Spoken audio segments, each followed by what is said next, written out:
Chapter 1330. It was the end of the year, and the victory of the West Shu rebel army at Yaoyu Pass meant that the already thin encirclement was now wide open. For the Liang imperial court, it was one disaster after another. The former could happily say goodbye to the old and welcome the new, while the latter, after Yan Jinchuan died in battle, the capital was once again shrouded in a thick layer of haze. Luckily, after Yan Jinchuan and Yang Xinxing, there was another veteran general who was famous during the spring and autumn period. After a long and honest conversation with Lu Xianxia, he led his troops down south. 30,000 troops headed straight for Qingyang Basin. They did not seek to defeat West Shu, but to save the 40,000 Nan infantry that were trapped by Yang Xinxing. Great General Lu Xingxiang, who had been stagnant at Yalu Pass, finally made a move under the gazes of tens of thousands of people. He led his troops down the Yu East Plains toward the south. However, the thing that calmed the hearts of the people the most was not the movement of close to 100,000 troops, but the appearance of two people in Great Peace City.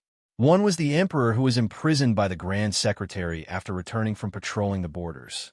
The other was the great general Gu Jiantang, who accompanied the emperor. The emperor, who had once punished the Duke of Huainan because of a small matter, only gave 2 edicts after returning to Great Peace City. The first one was for Zhang Jiulu to die miserably without a posthumous title. The second one was for King Zhao Ying to die with great honor, with a posthumous title and the words, "If I lose my right hand, man." The end of the year was not easy, but they had to get through it. In Great Peace City, firecrackers celebrated the new year. However, compared to the past, it lacked the festive atmosphere. Just like this, the Liang imperial court welcomed the auspicious second year. It was the first morning court session of the new year. Emperor Zhao Dun sat on the dragon throne. This was the umpteenth time this monarch had sat in the north facing the south since he ascended the throne. Through the wide palace doors, he looked straight at the imperial path that he could see with one glance. The emperor naturally had to listen to the world from the south and rule from the light. Perhaps because he sensed the emperor's absent-mindedness, Eunuch Song Tonglu of the ceremony directorate did not call out, "If there is something to report, court is dismissed." The civil and military officials in the imperial court and the officials outside the hall all lowered their heads respectfully, retracted their gazes, and waited quietly with bated breath. The old officials who had suffered greatly from the morning court session all began to doze off without leaving a trace. The emperor slowly pulled back his gaze from the seemingly endless imperial road to the southern border to the palace gates. The emperor could still clearly remember the 2 generals he had summoned to first destroy the Chu and then pacify Shishu. The older one was a cripple. His steps were neither fast nor slow. It was not slow because he was limping. Instead, it was a kind of sloppiness as he walked on a path that an official should take seriously, but he did not take it seriously. This person wore the Su family's knife that shocked the world. As he walked closer step by step, it made the emperor, feel a sense of humiliation and suffocation. The young man behind the cripple had a dignified appearance and was dressed in white. He was really young, making people feel close to him. This was especially true for the new emperor who sat on the throne. He wished he could lower himself and hold his arm and chat with him. In his heart, the new emperor thought that if the previous emperor could have the cripple fight for him in the south and north, then he should also have an even better white-clothed war saint. He could also be like the previous emperor, boldly giving a young general the greatest authority and the greatest number of troops to lead his horse and send him off. He could let him freely go beyond the Great Wall and work together with his officials to establish an unprecedented military service. However, the young man in white had refused. The emperor was disappointed, but he was not angry. Later, the emperor looked at the young scholars who would shine brightly in the future. In the morning light, they walked step by step into his line of sight with unconcealable restraint and excitement. Yin Mao Chun, Zhao Yuling, Bai Guo, Wang Xiongui, Zheng Jinxian, Qian Yujian, the dazzling lineup. Together, they created the eternal Hui Spring of the Liang dynasty, and they're destined to go down in history with me for all eternity. In the last court meeting of the Eternal Hui dynasty, the two unruly vassal kings, Su Xiao and Zhao Bing, were not in the court. However, there were meritorious generals like Gu Jiantang, Yang Xinxing, and Yin Jinchuan, as well as young and strong generals like Lu Sheng and Lu Baijie, who had enough years to accumulate military service. There were civil officials like Zhang Jiulu, Huan Wen, and Yao Baifeng, who were gradually getting old. There were famous scholars like Yin Maochun, who were in the prime of their lives. There were also those top 3 scholars who seemed to be inexhaustible. The previous emperor had deeply regretted that when he first aspired to rule the world, there were too few people to make ends meet. However, Zhao Dun was different. He truly felt the heroic spirit of sitting on the throne. The emperor retracted his gaze and looked at the door of the hall. That threshold was a very important dragon gate that all the officials in the world want to cross. He had seen with his own eyes the old civil officials and generals with embroidered white herons or bears kneeling in the square outside the hall year after year. They looked eagerly at the golden imperial hall that the common people spoke of. They knelt until they were lying in their coffins, but they were still unable to enter. He had also seen many people who wanted to laugh but forced themselves to hold back. Some people fainted from hunger and the sun and were carried away by eunuchs. Some people couldn't hold back their urge to pee and were found to be reprimanded and given demerits. There were even colleagues who had shed all pretense of cordiality one day and secretly elbowed each other the next day. There were also people who quietly yawned and were discovered by the emperor's sharp eyes. He jokingly called them into the hall to be lectured. He remembered that the guy didn't wait for him to speak. He was so scared that he fell to the ground with a thump. He was a man of 7 feet. He kept kowtowing and crying. He asked him warmly and found out that he had been on duty at the Ministry of Revenue the night before and hadn't slept at all. He allowed him to take a day off. He even smiled and asked the head official of the Ministry of Revenue in the hall if he could approve. At that time, Wang Xiongwei and Bai Guo weren't sitting in the position of Minister of Revenue. The old minister, who had always been known for his strictness, joked along, "Once Your Majesty says so, this official has to approve even if I don't want to." 6 years later, that official of the Ministry of Revenue went to Huainan province and was promoted to a county governor. The old minister had long retired and returned to his hometown. The emperor retracted his gaze again and looked inside the hall. Chapter 1331. West Chu's Grand Preceptor's son Shiji's chair was gone.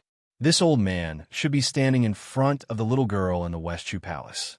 The emperor didn't hate this old man. In several conversations, the emperor admired the old man's profound knowledge. He even privately said that only the soil and water of West Chu could give the old man such a unique aura. Of course, it was only temporary. The old man also nodded in agreement. Even if this old man went to West Chu, the emperor felt that even if the imperial army pacified Guangling Road in the future, as long as the old man was willing to live, the Liang dynasty should have the magnanimity to let him enjoy his old age. The emperor finally looked at the young man, standing with his back to him. He was wearing a yellow robe. It was his son, the crown prince Zhao Zhuan. The emperor wasn't dissatisfied with this son who had been regent for some time. Just looking at him, he couldn't help but feel guilty for his eldest son, Zhao Wu. Therefore, he planned to marry the peerless Chunyu to Zhao Wu at the border. Leaping over the crown prince's head, the emperor saw a dazzling empty seat. Nearby was the provincial governor, Huan Wen, who had been standing there for some years. There was also the new head of the secretariat, Qi Yanglong. On the other side was the great pillar of the country, Gu Jiantang, who had returned from the 2 Liao provinces. Only one person was missing. The emperor subconsciously gripped the armrests of the dragon throne. He went to the imperial prison, but he stood far away from it. He stood from late night to early morning, but he didn't go near to meet that person. He was afraid that the purple-bearded and blue-eyed man would be battered and exhausted in prison. He was afraid that he would see the Grand Preceptor's soulless appearance. But what he was truly afraid of was that this scholar, Zhang Jiulu, wouldn't be the least bit dispirited. He would only laugh and scold him, Zhao Dun, as a fatuous ruler. The emperor's lips trembled slightly as he quietly let go. Almost at the same time, Song Tonglu said loudly, "If there's anything, please submit a memorial. If there's nothing, the court is dismissed." In the bone-chilling night, a husband and wife walked hand in hand in the silent palace. They walked to the front of a majestic hall, and the man in high spirits turned around to help his wife tighten the knot in front of her chest. Then, he raised his head to look at the top of the hall. He pointed his finger and said softly with a smile, "Treat each other with sincerity and share the autumn moon together. Congenial spirits, brothers sitting together in the spring breeze." This is the friendship between the late emperor and Su Xiao and Yang Tai Sui. The man leaned to the side and gently held his wife's hands. He lowered his head and helped her breathe a mouthful of hot air. Then he said, "A real man should fly. How can a woman fall?" These were the words that Zhao Heng blurted out in front of the late emperor when he was 7 years old. Little brother wishes for 4 things to be well: Green Mountain, the library, the beauty, and elder brother. This was what Zhao Yi, that big fat fellow, said. "Therefore, the world belongs to me, the elder brother, but I'm willing to give him Guangling Dao." When Zhao Bing was young, he often claimed that he could hear the short sword by the bedside. However, the older he got, the more taciturn he became. "I sent him to Nanjiang to fight Beimang. He has nothing to do with it. As for Zhao Ying and Zhao Sui, I've never had any feelings for them. However, since Zhao Ying died a worthy death, I won't be stingy." The man looked at his wife, whose eyes were red, and suddenly smiled. "I know, I'm just experiencing terminal lucidity. I don't have much time left." His wife, the mother of the world, Empress Zhao Ji, gently rested her head on his shoulder. However, Zhao Dun, not the emperor, stroked his wife's hair and said softly, "I don't have any regrets in this life. I just feel that I spent too little time with you. It's funny. Perhaps I spent more time dealing with those cabinet ministers and those memorials than I did with you." Zhao Ji suddenly asked, "Do you still remember the trick we played back then? At that time, you were just a prince, and I was a prince's wife." Zhao Dun laughed and took a step back. He solemnly bowed and said, "Long live Her Majesty the Empress." Zhao Ji also took a step back. "Long live His Majesty." A moment later, Zhao Dun covered his mouth and coughed incessantly. Zhao Ji gently massaged his back. After Zhao Dun recovered, he held her hand tightly. "Let's go." Zhao Ji made a sound of acknowledgement. She said, "Your Majesty, do you know? I'm very happy to be able to marry you. I'm even happier to be able to grow old with you. I know you've always felt that you're not good looking enough, but in fact, you can't be any better looking. Look, you already have white hair, but I still can't get tired of looking at you. It's exactly the same as when I first saw you. I like you so much that I won't dislike you for the rest of my life. So you also know how to say these words of love." Of course I know how to say words of love. But in the past, I always thought that the best words of love in the world were to walk with you to this day and let you know that I like you more than love at first sight. The woman whose hand was tightly held stopped walking and sobbed. She did not have the demeanor a woman should have as the mother of the world. He also stopped walking and tried to reach out to wipe away her tears. But in the end, he leaned towards her. She hugged him. Even though there were still traces of tears, her gaze was unusually determined. She lowered her voice and said, "It's good that you're gone. You can finally rest in peace. I will help you look after this great country, help you look after Zhuana sitting on the dragon throne." Just 2 years after entering Xiangfu, a great nightmare came. At the beginning of spring in the Liyang dynasty, the entire country was dressed in mourning. Cries could be heard everywhere in the enormous Great Peace City. Then, a young man, surnamed Zhao, who had been a prince for more than 20 years, and who had only worn the crown prince's robes for 1 year, wore the unique clothing of the dynasty and ruled the world. The young ruler of a country wore a brand new dragon robe that fit him perfectly. He sat high on the chair. When all the civil and military officials were kneeling, he expressionlessly looked into the distance like the previous emperors. At this time, the emperor should have raised his hand and said in a deep voice, "Rise, my subjects." He didn't forget his etiquette, but he was not in a hurry to speak. He narrowed his eyes and admired the kneeling figures inside and outside the hall. If he did not speak, no one could rise, because from now on, the Emperor of Liang was him, Zhao Zhuan. He glanced in the northwest direction, and the corners of his mouth rose imperceptibly. Chapter 1332. In Yinji County, at the border of Yuzhou, the Tao family could be called a famous family in the county. The children of the family were well versed in both civil and military affairs in Yuzhou. The Tao family was simple and honest. The head of the Tao family, Tao Jinzhao, had a good reputation. He had built a warehouse for grain and had opened the warehouse many times to provide disaster relief in Yuzhou.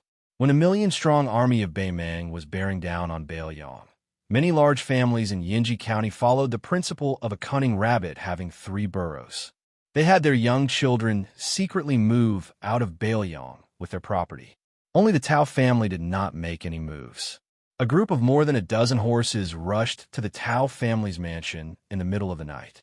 In the darkness of the night, the dense horseshoes stepped on the bluestone road with 6 memorial archways bestowed by the imperial court. It was particularly crisp and melodious. Tao Jinzhao, who was over 50 years old, had received a secret report that caught him unprepared. He hurriedly put on his clothes and set out with his entire family. The family of more than 100 people knelt respectfully on the stone steps outside the door. The leader of the group was a young man covered in a thick fur robe. Behind him was a one-armed old man with 2 strands of snow-white eyebrows and a white-clothed woman whose figure was better than that of the northern warriors. The dozen or so retainers behind them all carried short crossbows and cold sabers. They were all white horses. Tao Jinzhao's 2 unmarried granddaughters knelt side by side. They couldn't help but take a peek at the young man who was smiling and helping their grandfather up. He was extremely handsome with a good appearance and an even better temperament.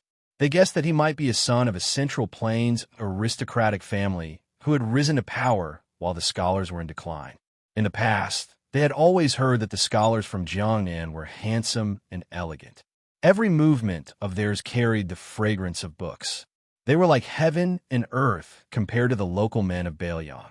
Of course, they guessed wrong. It was true that scholars from other parts of Beiyang took every opportunity to occupy seats, but other than Yuan Dao and a handful of others, no one had the qualifications to make the head of the Tao family mobilize so many people. The one who made them fall in love with him at first sight was the king of Beiyang, who had led 10 white horses to Yinji County in disguise. Su Fengyan and Tao Jinzhao quickly walked through the main door. They saw a young child in the arms of a woman. The child looked delicate and pretty, so Tao Jinzhao took a jade pendant from her waist and gave it to the child with a warm smile as a greeting gift.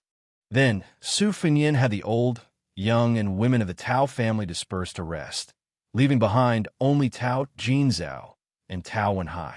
Without any polite greetings, Su Fengyan lowered his voice and asked straightforwardly, "Have you settled down the last group of spies from Lingzhou?" Tao Jinzhao, whose emotions were surging, calmed down a bit, and then reported, "This group of 26 individuals have already been placed in various places. The 3 groups of people have a total of 81 individuals. Together with the 4 second-level masters and 15 third-level experts that were secretly dispatched from the King Manor to Yinji County, they can coordinate with each other in secret. Everything has been prepared, and we are only waiting for the Northern Mang loyalists who have infiltrated our borders to walk right into our trap. Now that all the passes at the border have been closed, and there are elite crossbowmen and local scouts of Yuzhou roaming around. Even if there are some who slip through the net and cross the line of defense, it will be very difficult for them to enter the hinterland of Yuzhou and assassinate officials."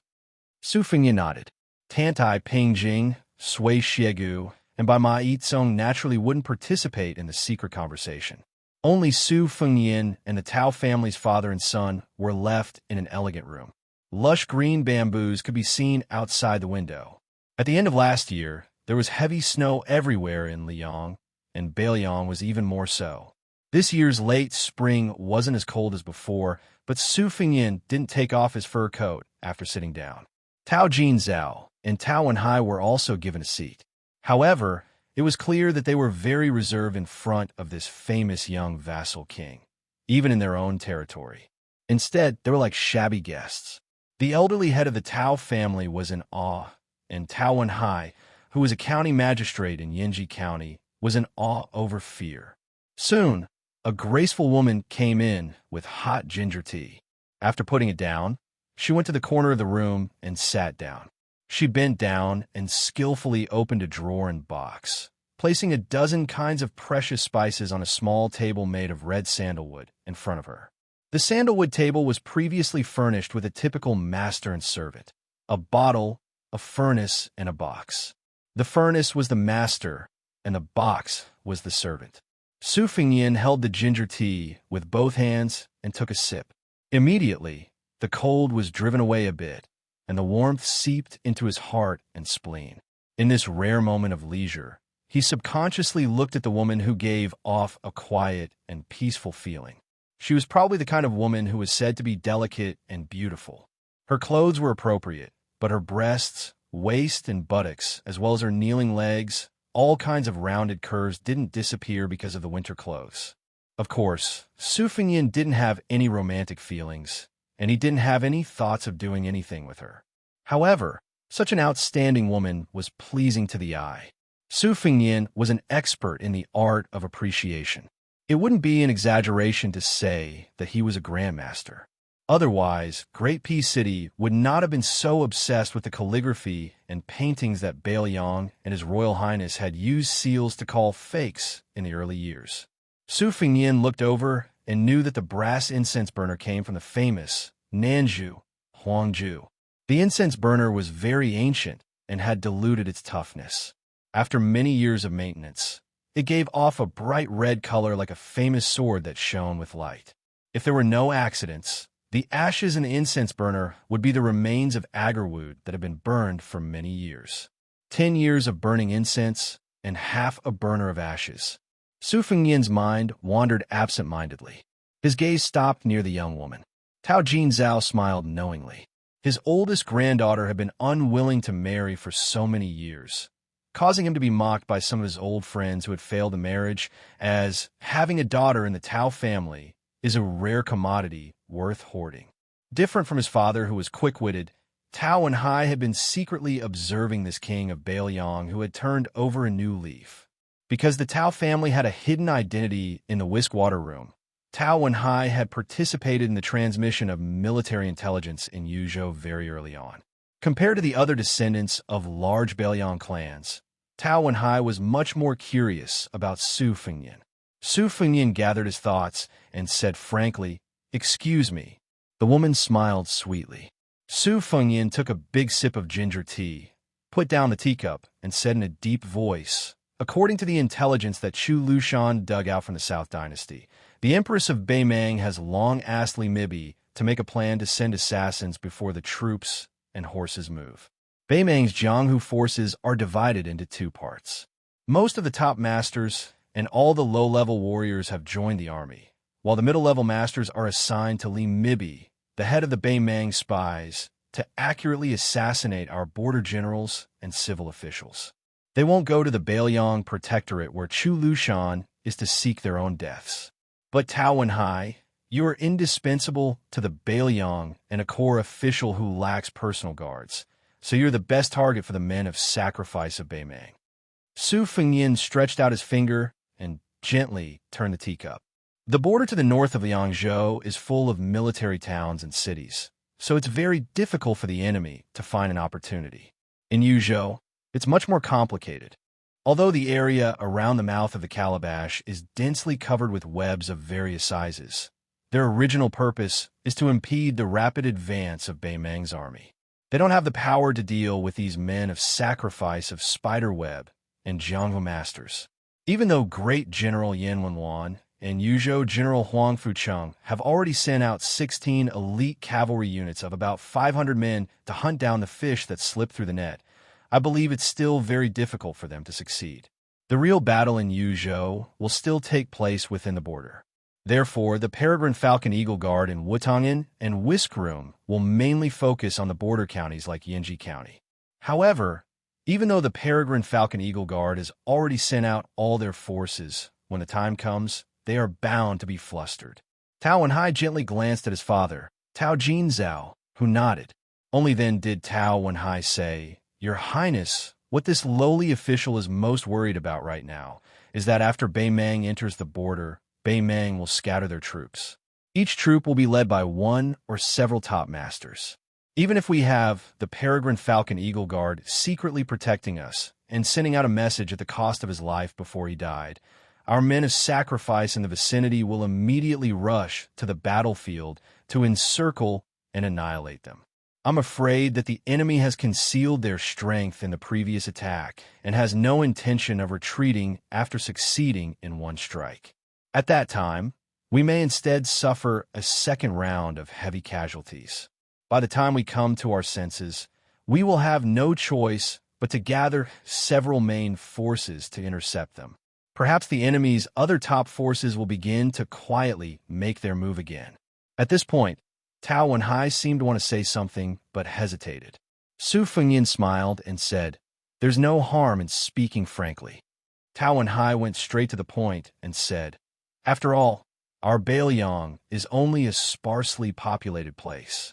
We don't have the upper hand in this kind of battle of attrition of masters. Beimang's Taoist sect, chess and sword music school, Princess's Grave, and Mount Tibbing have all sent their elites to join the battle. Many famous Beimang Devil Path heroes are also working for Li Mibi.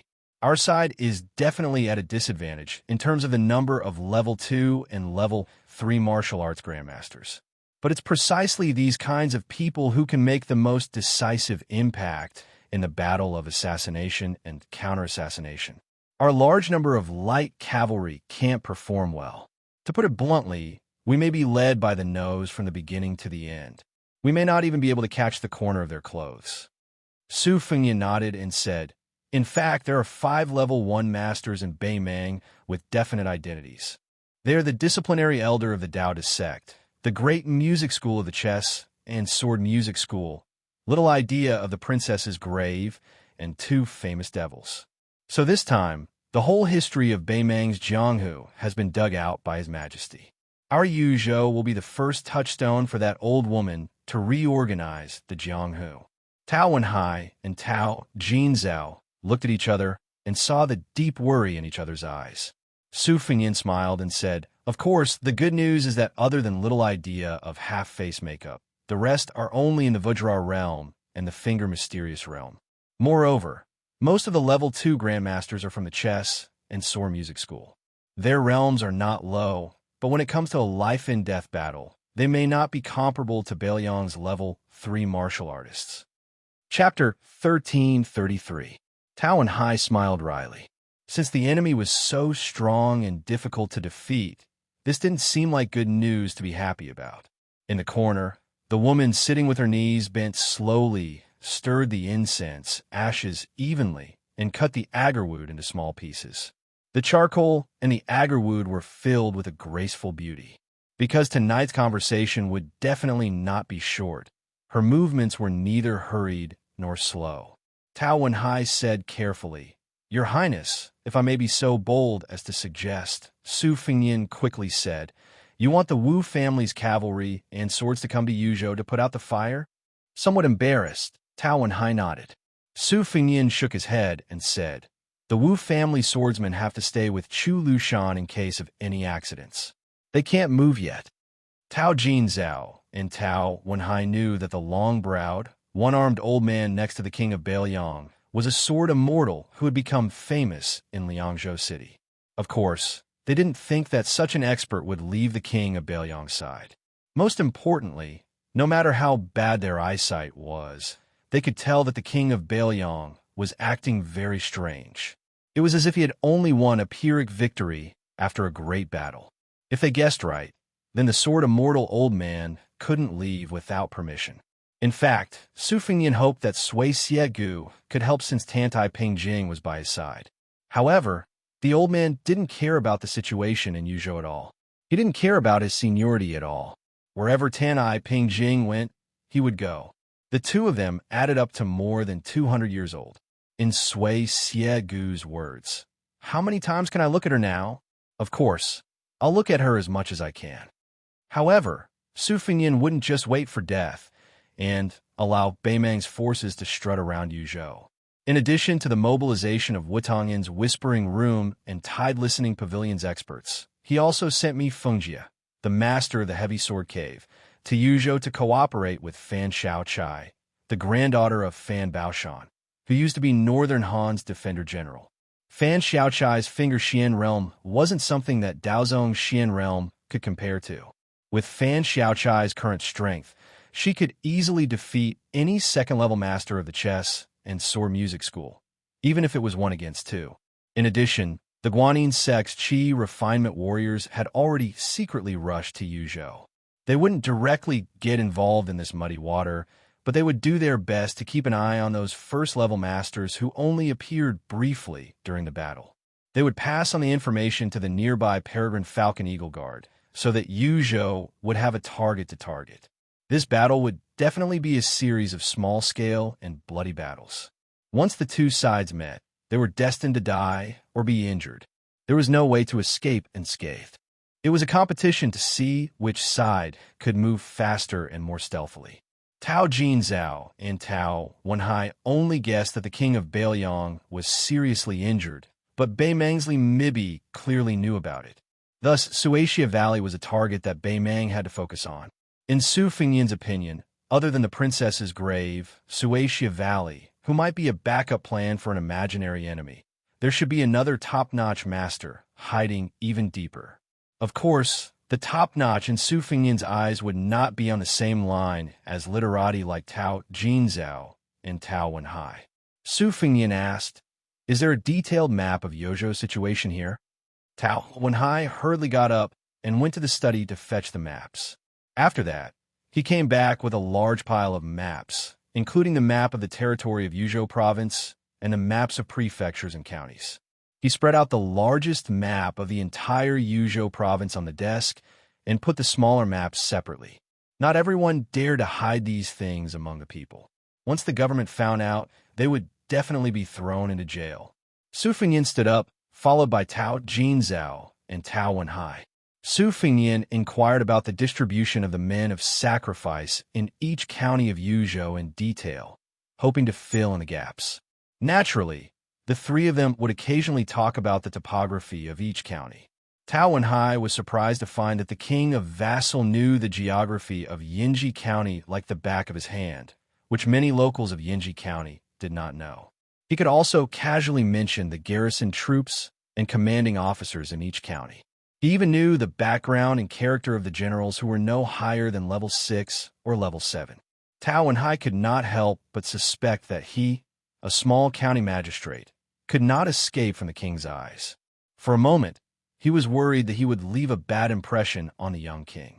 The three of them chatted for 4 hours. The young woman sat in the corner with her legs bent, except for pouring incense, tea, and candles. Chapter 1334.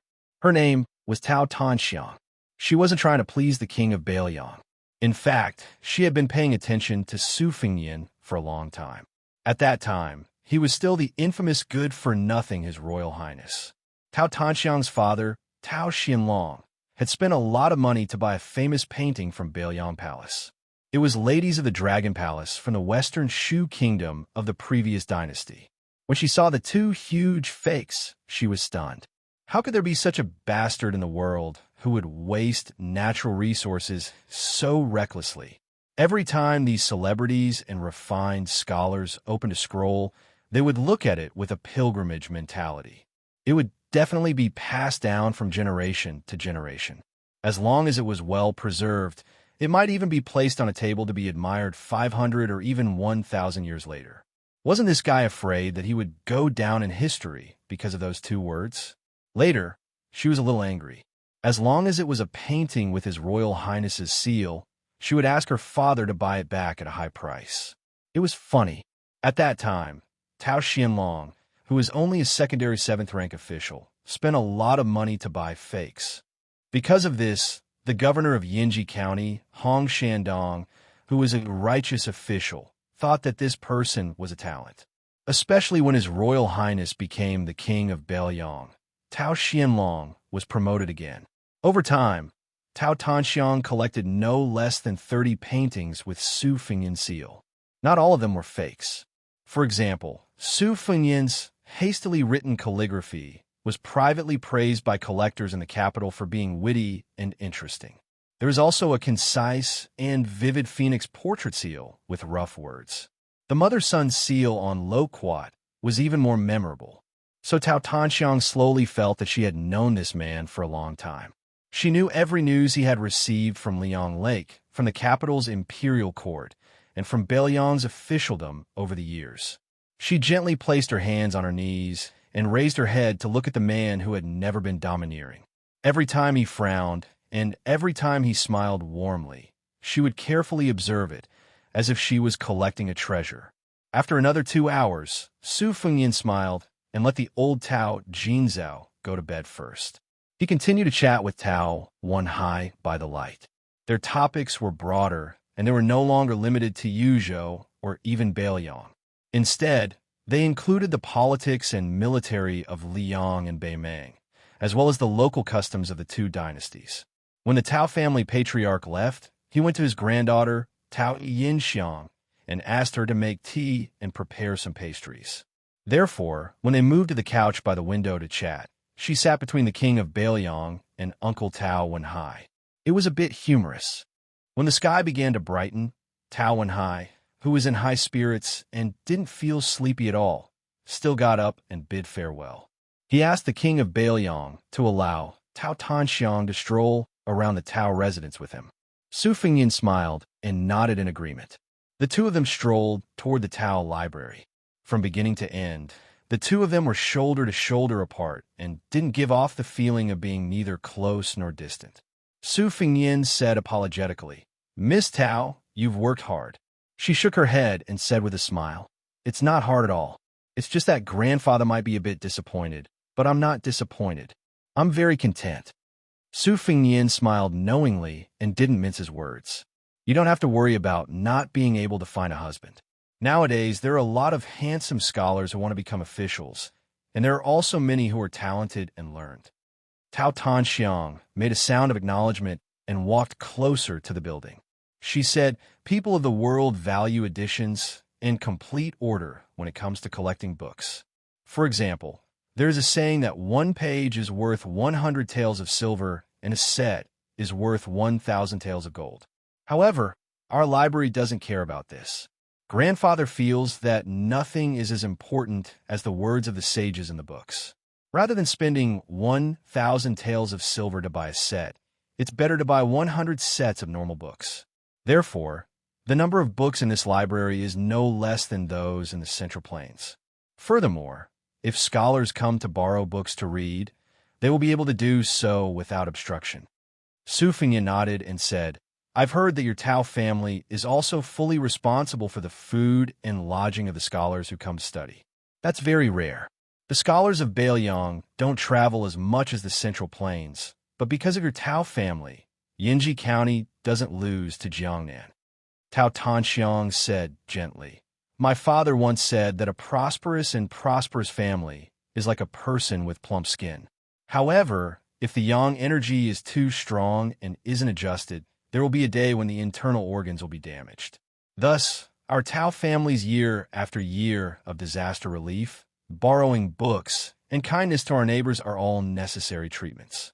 We can't wait until the illness is beyond cure to mend the pen after the sheep is lost." Su Fengyin joked, "Just based on these words, your father is more than qualified to be a governor." Su Fengyin walked toward the door of the Tao Manor. As he crossed the threshold, he said to Tao Tanxiang, "You should go back first. It's very hurtful for a woman to stay up late. I still have to go to the memorial arch to wait for someone." She narrowed her eyes and smiled brilliantly. She said mischievously, "It's fine. I really want to know who in the world can make the king of Beiliang wait." Su Fengyin dismissed it with a smile. The two of them stood under a memorial arch. After waiting for a long time, a carriage and a group of more than 100 white horses finally appeared at the end of their vision. Tao Tanxiang turned her head and happened to see him smile. She saw him quickly walk over to greet them. She did not follow.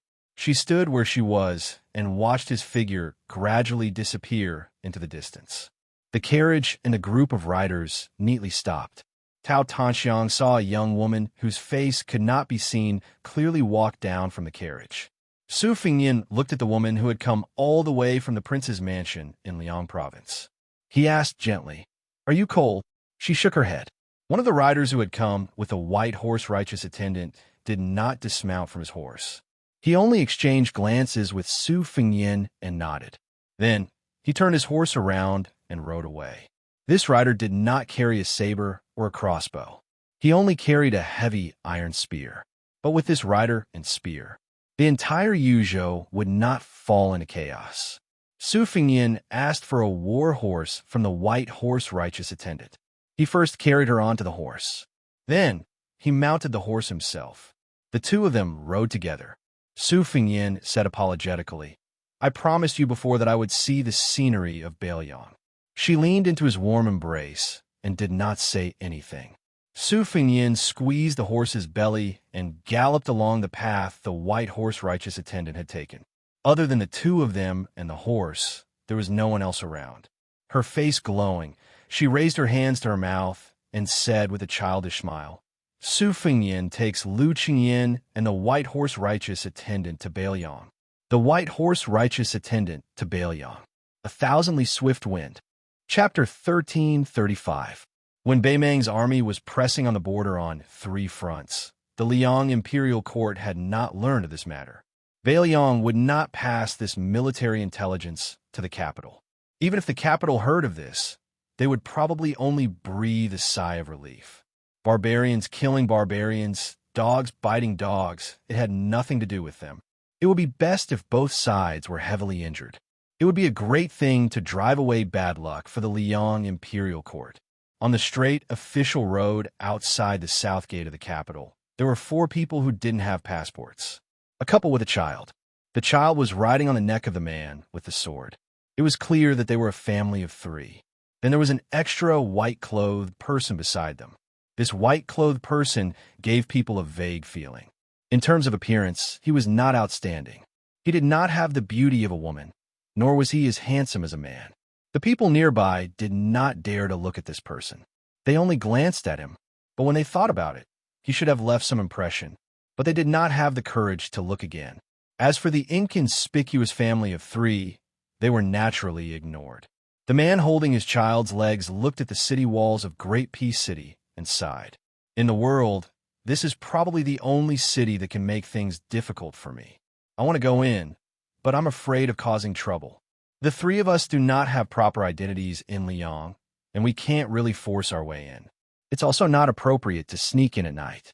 At the time, there was a person surnamed Xie in the city. He was not my match in fighting, but it was easy for him to find me. I want to take my wife and daughter in a play, not to go in and kill everyone. For this kind of thing, it would be better if I was 20 years younger. The white-clothed person laughed coldly. Didn't Hong Shixiang do it? The man said helplessly. Aren't you comparing me to Ancestor Lu? The white-clothed person said calmly. In terms of those unclear identities, would you lose? Even in terms of martial talent in this life, you would not lose. In the end, you fell to a state worse than Toba Bodhisattva. The man had a smug look on his face as if he had nothing to say to her. His wife quickly smoothed things over and said with a smile, "My husband was born lazy. Actually, isn't it pretty good? He doesn't have to fight with others for no reason. It's also peaceful." The man nodded in agreement. That's right. The child rested her chin on her father's head and nodded along with him. Although she didn't understand anything, she still cheered. That's right, that's right. The white-robed person gazed at Great Peace City. Over the past 800 years, from the Great Qin dynasty to Liang, apart from the most majestic city in the world in front of her, she had been to almost every capital city. The child suddenly said, "Father, didn't Mother say before that there was a guy who liked to wear green clothes who often went to the city? Why do you have a headache?" "Father, it doesn't matter if you can't defeat my future master, but you can at least fight for the 2nd or 3rd place in the world, right?" The man rubbed his chin and said seriously, "That's true." The woman pinched him hard on the waist. Just as the man was about to speak, he found that the person he had been traveling with had turned and left. He really was as lazy as his wife had said. He couldn't be bothered to use his brain to think of the reason, but he couldn't help but complain. Aren't your identities as the great demon, Luo Yang, a mess? Do you have the right to criticize me? The white-robed person was Luo Yang. He was the person who had run from Beimang to Liyang and found his wife. Then, because his wife said that swordsmen were the most natural, he found a sword and pretended to be a swordsman. He had a precious daughter and met Luo Yang and Tuoba Bodhisattva at the foot of Mount Hui. If this was in Beimang, his fame would be great. Beimang had 5 large sections. The sect he belonged to was one of them, and he was the only member of the sect, the only one in the world. One person, one sect. Of course, he knew that he was very talented in martial arts, but he had never pursued anything like becoming the first in the world. It was like his wife wasn't that beautiful, but he fell in love with her at first sight. There were always some things in the world that didn't have a reason. His only pursuit was to be unrestrained. When he was young, he had his own freedom. After he met his wife and had a child, he had the freedom of a family of 3. As for what freedom was, he didn't want to think about it. Looking at the majestic city, he could clearly feel the flow of fate. Presumably, after the new emperor of Liyang ascended the throne, because Han Xianxia, Master Lu Hao, and the one surnamed Xia were all dead, he was afraid that he would be beheaded after wearing the dragon robe and sitting on the dragon throne for a few days. Therefore, he set up layers upon layers of murky traps. This was reasonable. With the Liyang dynasty's thriving national strength, they wouldn't be completely helpless against a single top martial artist. His daughter suddenly whispered, "Father, I want to eat leek pancakes." The man stilled and then turned with a grin to look at his daughter-in-law, who was not as important as him. The woman stepped on his foot. "Idiot! What are you practicing martial arts for? Can't your daughter eat a pancake?" She quickly added, "It's not like we don't pay." The man who had received the imperial decree nodded and smiled. "All right." He freed a hand to hold his wife and said softly, "Daughter, hold tight." In an instant, all the first-grade experts in Great Peace City, both on the surface and under the surface, felt a great presence. The northern sect's dragon, rising chi, refinement warriors were panicking like headless flies. The man raised a smiling face. What was freedom? At least at this time, he knew the answer. Freedom. That was when his daughter said she wanted to eat pancakes. Even if the entire Great Peace City wanted to stop her, they could not stop him, Huyin Grand Monastery. There was a flash of light on the road like a rainbow falling into Great Peace City. Great Peace City did have the saying of late autumn cabbage and spring leeks. These two things, whether it was the officials, the nobles, or the common people, every family could afford to eat them and liked to eat them. The people of Jing liked to use leeks to eat spring. It was the best season. Eating a bite of the spicy and fresh green leeks could expel the foul energy that had accumulated in the organs all winter out of the stomach. In the Zhao family manor, which was the largest building in the capital, the burps of many officials emitted the smell of leeks, not to mention the farts that came out from under the buttocks of some officials. It really made people frown, but soon they smiled. On Zhao Jiaoying's side, there was the Hanlin Academy, which had always been noble and aloof.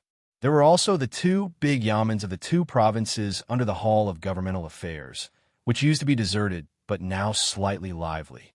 However, the most boisterous ones were the yamens of the 6 ministries of Xianxia province. The Ministry of War had always been the most important place among the 6 ministries of external court. Even after the Prime Minister Yin Mao-chun replaced Zhao Yuling as the Minister of Personnel Affairs, he could not change the situation. Unlike the other 5 great generals, who had their fates changed every few years, the Ministry of War had only had 3 people who had been in that position since the first year of Yonghui to the second year of Shangfu.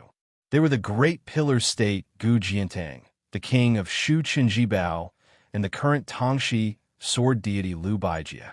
The latter 2 had only been in that position for less than 2 years. Without a doubt, the Ministry of War had always been the feng shui treasure land that the new Jinshi wanted to have the most. So much so that last year, Gao Tingshu, who had been the second place of the imperial exam, admitted that he would rather be the head of the Department of Martial Selection and Purging officials than go to the Ministry of Rights to be the most easily promoted minister counselor of the Department of Rights. One had to know that the Minister of Rights, Baigua, was present in the main hall at the time. Minister Bai was so angry that he laughed and kicked the other minister, Lu Baijia. Rumor had it that Baigua was transferred to the Minister of Revenue. One day, he met the new second place in the imperial court. The Minister of Rights teased him, "Fortunately, I didn't take up a post in the Ministry of Appointments. Otherwise, you would be sitting on the cold bench in the Ministry of War for 10 or 20 years. Today, the unusually busy Ministry of War had a somewhat unexpected guest. Everyone in the Ministry of War, whether they were walking outside or sitting inside, either stopped and saluted when they saw him or stood up solemnly. Everyone looked excited. It was not much different from meeting the emperor alone. It was very simple. It was because this person was Gu Jiantang, the youngest warrior of the four great generals of the spring and autumn period. The former master of the Ministry of War, Gu Lu, as a general, Su Xiao, who was also a famous general of the spring and autumn period, had already died of old age. Gu Jiantang could not even be considered old. As an official, Zhang Lu, who had been in conflict with Gu Lu for more than 10 years, had already collapsed. Zhang Jilu had died a miserable death. Gu Jiantang, on the other hand, was the only super first-rank pillar of the Liang imperial court. He held the power of 300,000 soldiers and horses at the northern border. Gu Jiantang walked alone into the large room of the old Zhang Lu. Without needing him to say anything, a large group of arrogant officials in the 6 ministries stood up and saluted, then quickly sat down and continued with their work. This was the cold and hard temperament that Gu Jianang had left for the Ministry of War. You can be arrogant and despotic in your conduct, but you must be swift and decisive in your work. You must not be sloppy.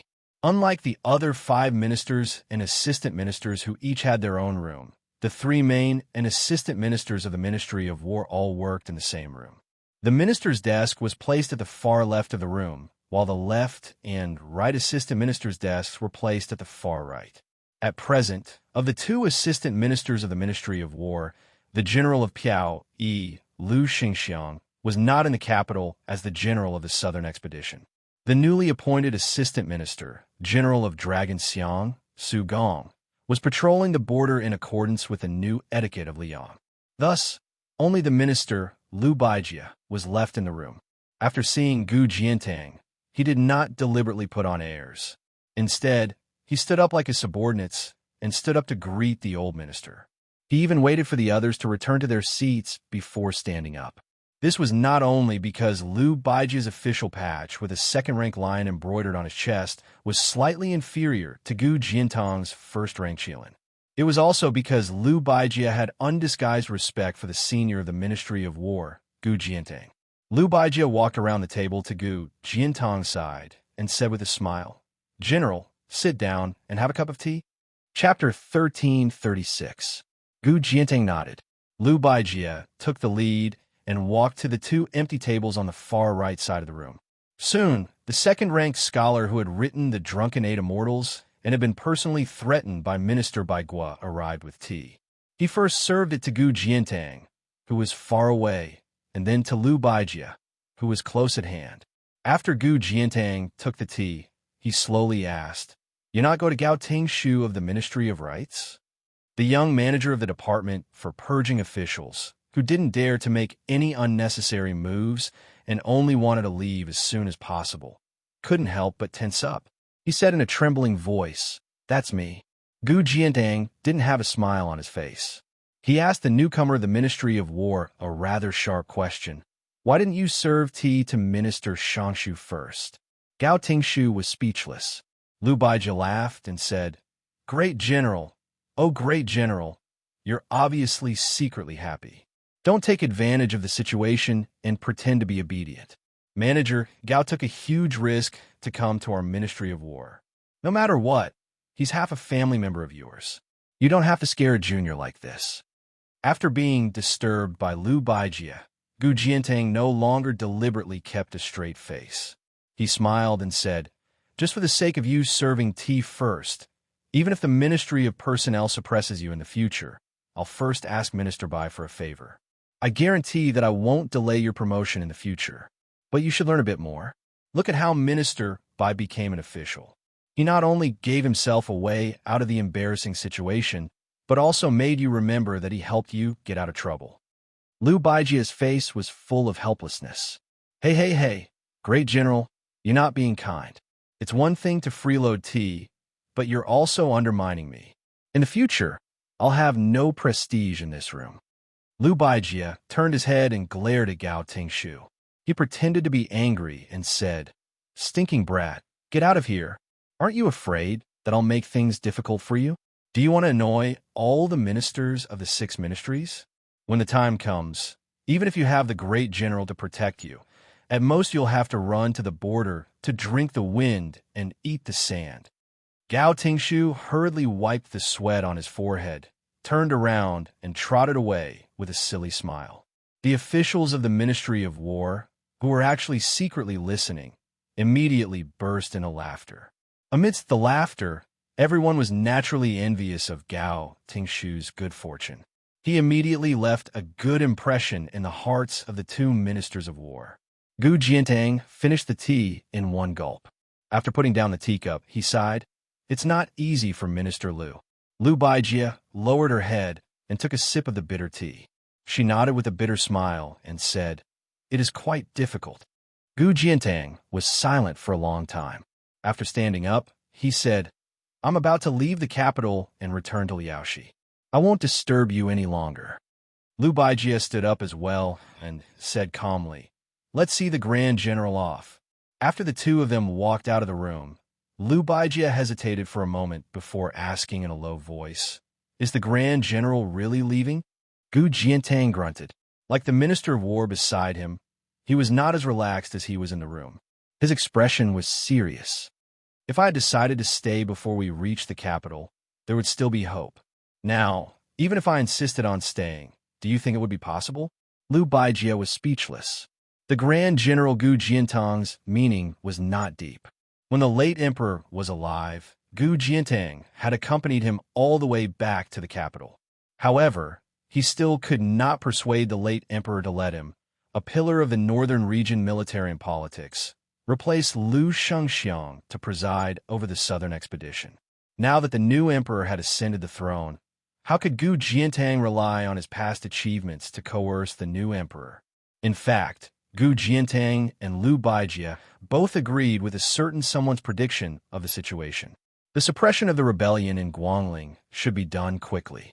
The imperial court had sent Liu Xingxiang, Yang Xinxing, and Yin Zhenxuan to the southern expedition, assisted by several vassal lords. In terms of military strength, it was actually enough. It cannot be considered a genius, but it was certainly not a bad move. However, a very small number of people have forgotten one thing. The deployment of troops and the deployment of troops on the battlefield was much more straightforward than the officialdom, where everyone could sit behind closed doors and drink slowly. Liu Xingxiang had excellent talent as a general, but at that time, the undercurrent of the imperial court did not give this general of the assistant minister of the Ministry of War a chance.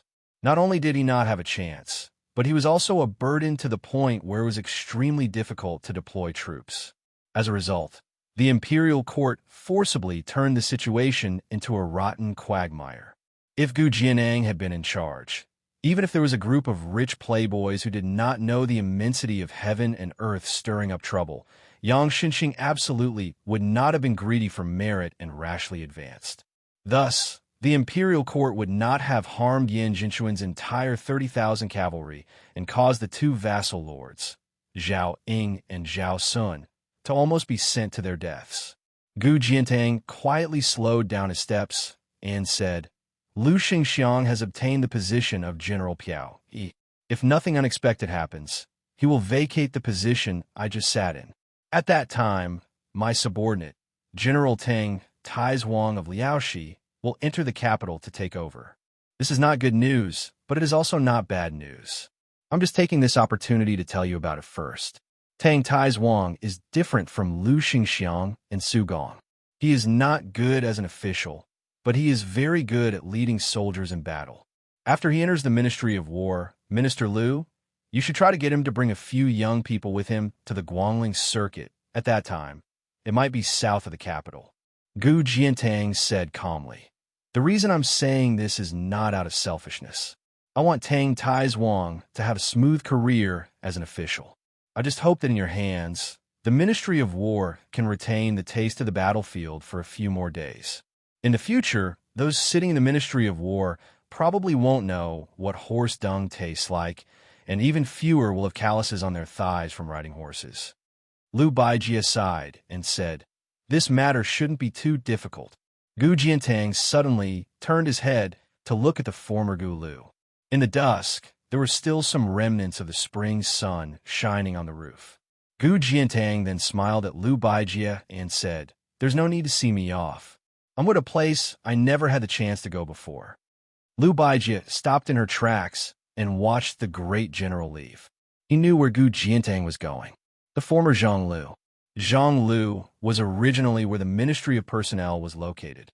After all, no matter how arrogant Gu Jiantang was when he controlled the Ministry of War for many years, the Yamen of the Ministry of Personnel was still nominally the most important place of the external court in Liang. Later on, Zhao Yuling parted ways with his teacher, and the Ministry of Personnel was moved. At that time, Wang Xianxia, the only one left who stood firmly behind the Grand Secretary as a proud student, did not move into Zhonglu. However, at that time, the Ministry of Personnel, the Ministry of Works, the Ministry of Revenue, the Ministry of Rights, and the Ministry of Justice all had an assistant minister sit obediently in Zhonglu so that the civil official leader could convey his intentions, or rather, his will, to the various joints of the 5 ministries as quickly as possible. Now, Zhao Yuling was promoted to the Hall of Governmental Affairs, and Yin Maochun was in charge of the Ministry of Personnel. The latter unexpectedly chose to sit in that room. Of course, there would no longer be any mention of Zhang Lu in the world. Compared to the oft-mentioned Gu Lu, this place was not even mentioned again. It was as if it had never appeared in the Liang imperial court. Gu Jiantang walked to that place and looked there. Under the curtain of night, compared to Gu Lu, there was not even a trace of afterglow there. On his return to the capital, that night, the emperor, who had not yet been called the previous emperor, stood in the imperial prison. That was the last time Gu Jiantang saw that person and passed on his last words. That person was separated from him by the iron fence, but he did not say even half a word of his last words. He only waved his hand at Gu Jiantang. Gu Jiantang gathered his thoughts. He did not look at the important members of the Ministry of Personnel who rushed out of the room and down the steps to welcome him. He also did not look at the Prime Minister, Yin Maochun, who had stopped at the door. Gu Jiantang turned and strode away. An additional person had silently appeared in the capital. Logically speaking, let alone an additional person in the most virtuous place in the world, even an additional 1,000 people would be like a drop of water. However, no one could underestimate this sinful guest. King of Jing and Zhao Sun, the youngest vassal of the Liang dynasty with the surname of Zhao. From the time Zhao Sun was summoned to the moment Zhao Sun entered the capital, the Ministry of Rights had not been able to interfere. Everything had been handled by the imperial clan court. There were no walls in the capital that did not let in the wind. Small news had already begun to spread rapidly in the higher levels of officialdom. However, no one knew whether Zhao Sun's trip to Great Peace City was a blessing or a curse. In the battle outside Yayu Pass, the Duke of Huainan, Zhao Ying, who was also a vassal of the imperial clan, had died in battle after 3 victories. It was not appropriate to say that he was sullen, but it was also wrong to say that he was brave. He was brave, but he was too unstrategic, abandoning the 3 passes and running to the plains to play a battle of cavalry. How could he be called wise? As for Zhao Sun, there was more praise than criticism. After all, this king of Jing had gone to save the Duke of Huainan and had almost been killed by the cavalry of the West Shu rebel army. The 2 vassals, who were 1 generation apart, did not have much of a relationship. From this, one could see that Zhao Sun's loyalty to the court was unquestionable. Compared to his father, the old king of Jing and Zhao Hong, there was a world of difference. However, His Majesty the Emperor had just inherited the throne, and the Emperor's heart was hard to fathom. Zhao Sun temporarily lived in a mansion on Junwang Street that had nothing to do with him.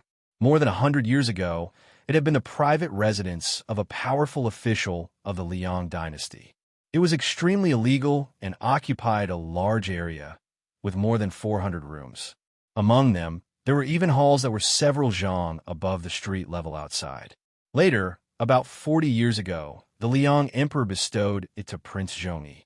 Unfortunately, the title of prince was only hereditary for one generation before it was lost due to a crime. In the last 40 years, it had changed hands several times, and the owners did not live far away.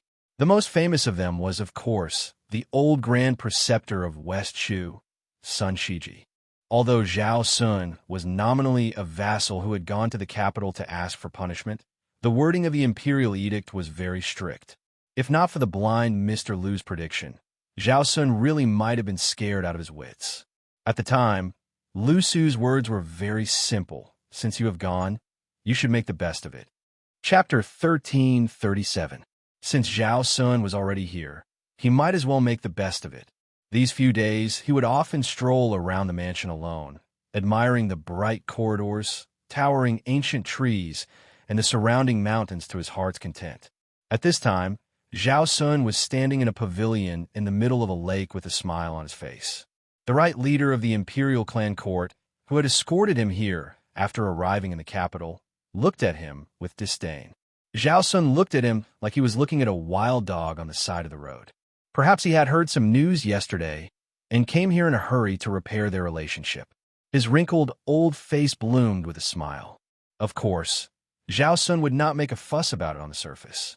He even gave the right leader a mercury jade thumb ring that he had prepared beforehand. The old fellow's eyes lit up when he saw it.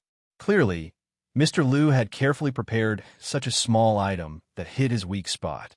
In fact, other than the jade thumb ring, Lu Su had also asked him to carry an ink-colored tortoise-back inkstone with him. He said that if the right leader of the imperial clan came out to receive him, he needed to give this item away. Zhao Sun sighed with emotion. Lu Su, you really are a genius. When this king was still His Royal Highness, he always felt that the so-called top strategists like Li Yishan and Nalin Yusi were just heroes created by the times. Once placed in a time of peace and prosperity, they would fade into the crowd.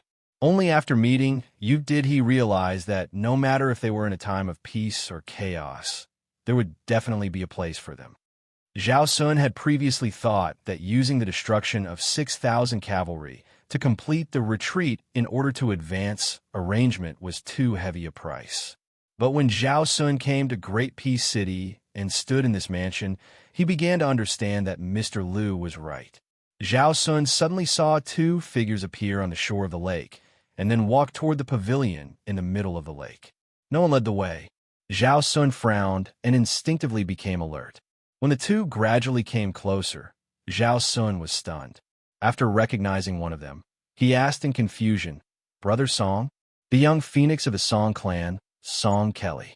The last time he came to the capital, Zhao Sun had a brief encounter with Song Kelly. Song Kelly bowed and said, "Greetings, King of Jing'an." Zhao Sun quickly smiled and said, "Brother Song, you don't have to be so polite." Song Kelly looked relaxed, and he was neither arrogant nor impatient. He didn't show the slightest sign of depression due to the decline of his family. Moreover, he and the gray-haired Confucian came to visit together, which made Zhao Sun very hesitant. Song Kelly said softly, "This is Mr. Yuan.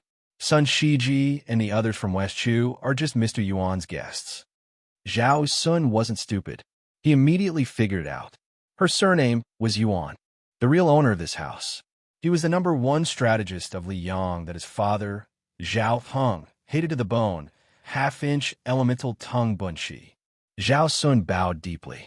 Junior Zhao Sun greets Mr. Yuan. Yuan Bunshi didn't say anything. He just waved his hand.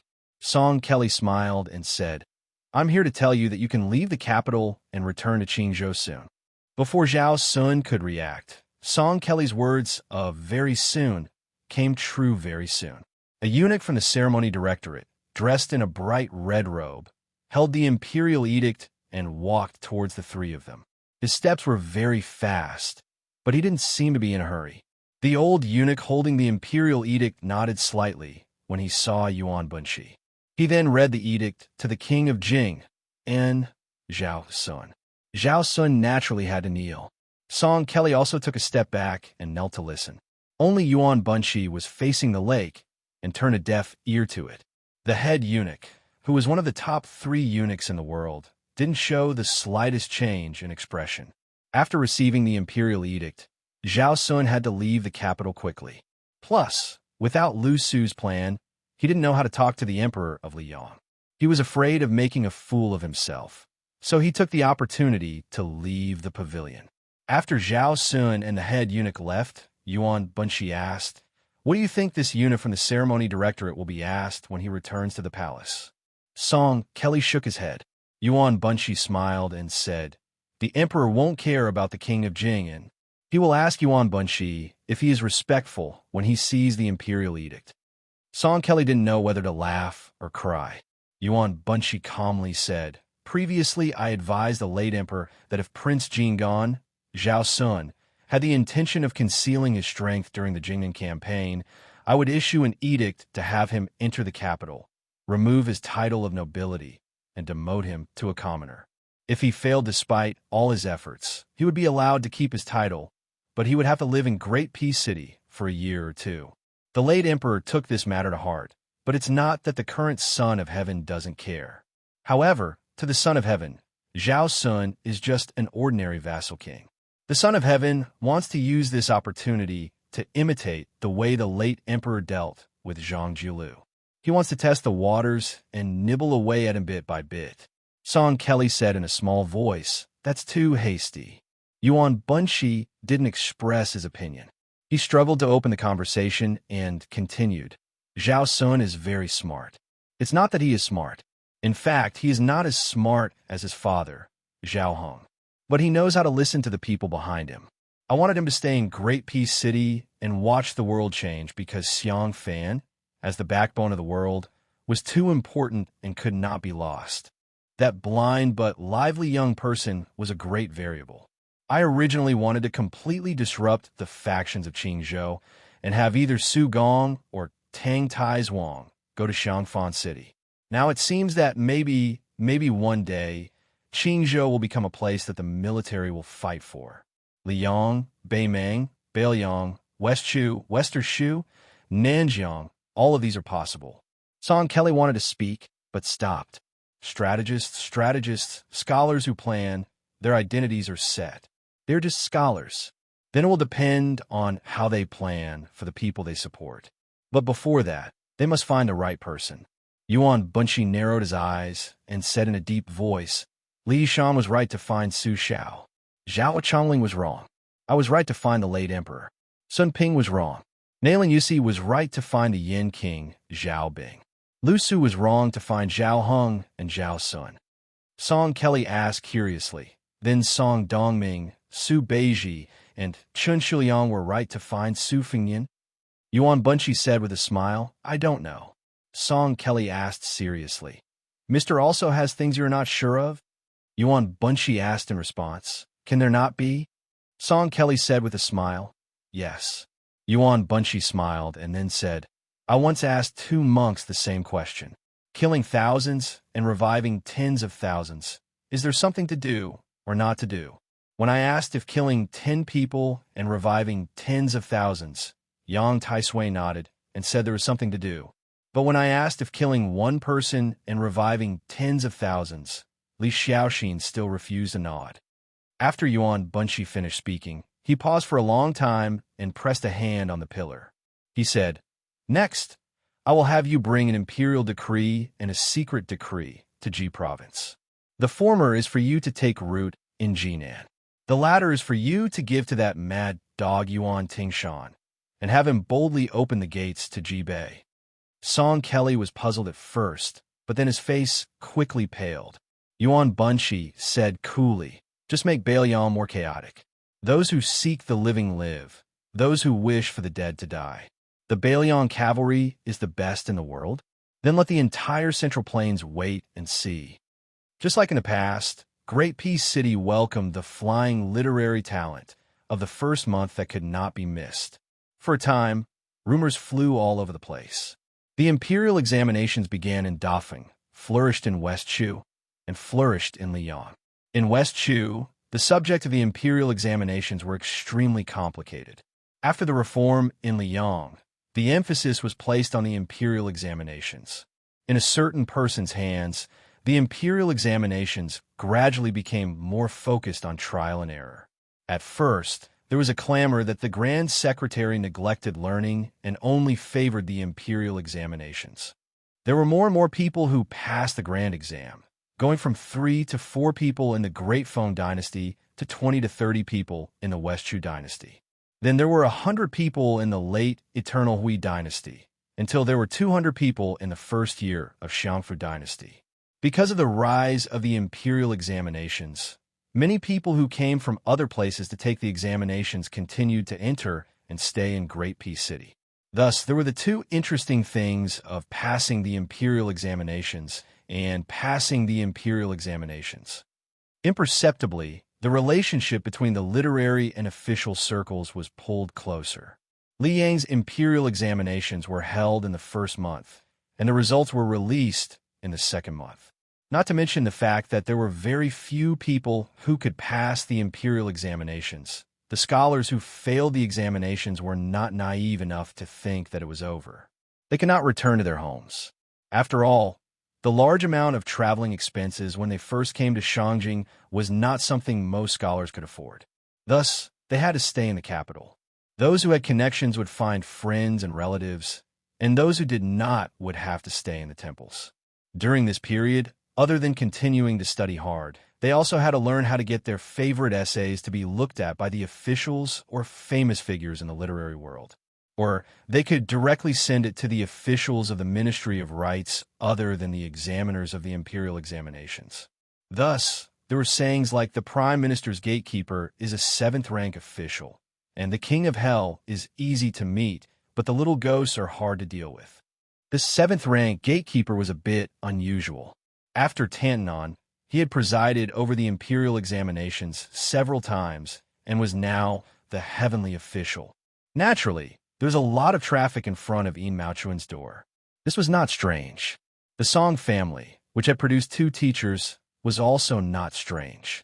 What was unusual was that this year, the residence that received the most name tags was not the residence of the head of the Secretariat, Qianlong, nor was it the residence of the Great Master of Science, Yao Baifeng.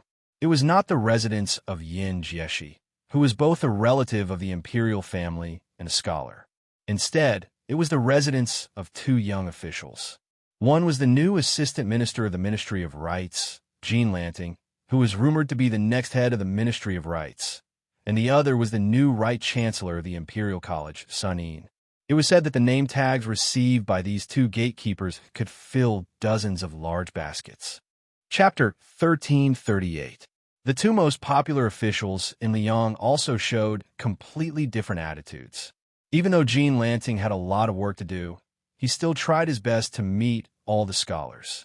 Even those who could not squeeze into the assistant minister Fu, because they were ahead of the Empress Dowager and could not meet, official Jean would carefully review the letters and give them back to them. He would not be careless in his responses. As a result, he had to stay up all night almost every day. Other than meeting the scholars in person, he would also reply to essays and poems. Some of the best poems would even be passed around by Jin San Lang among the 8 talents of the capital. It could be said that he did not spare any effort to help those scholars gain fame. However, when compared to Sun Yin, Chancellor Sun Yin's son, he appeared to be extremely unreasonable.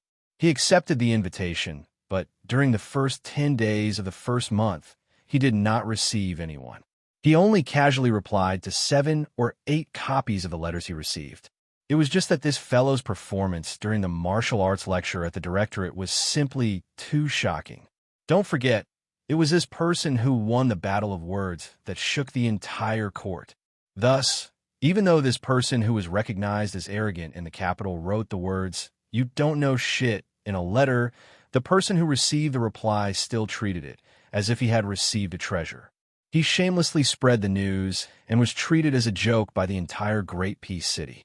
In just a few short years, it went from the yellow door Minister Fu to the wine Minister Fu, and then to the assistant Minister Fu. Then, was it still far from the title of Minister Fu? After Jean Lanting sent off the other 7 of the 8 talents of the capital, he walked alone in the corridor. He knew that there was a mountain of letters on the desk in the study. He also knew that as long as the imperial examination had not officially started, the mountain would only pile up higher and higher. The Ministry of Rights was indeed the weakest of the 6 ministries. However, once he became an assistant minister, it was a clean yamen with oil and water. However, this kind of oil and water was more hidden than gold and silver. Jean Lanting stopped beside a pillar. He raised his head and closed his eyes.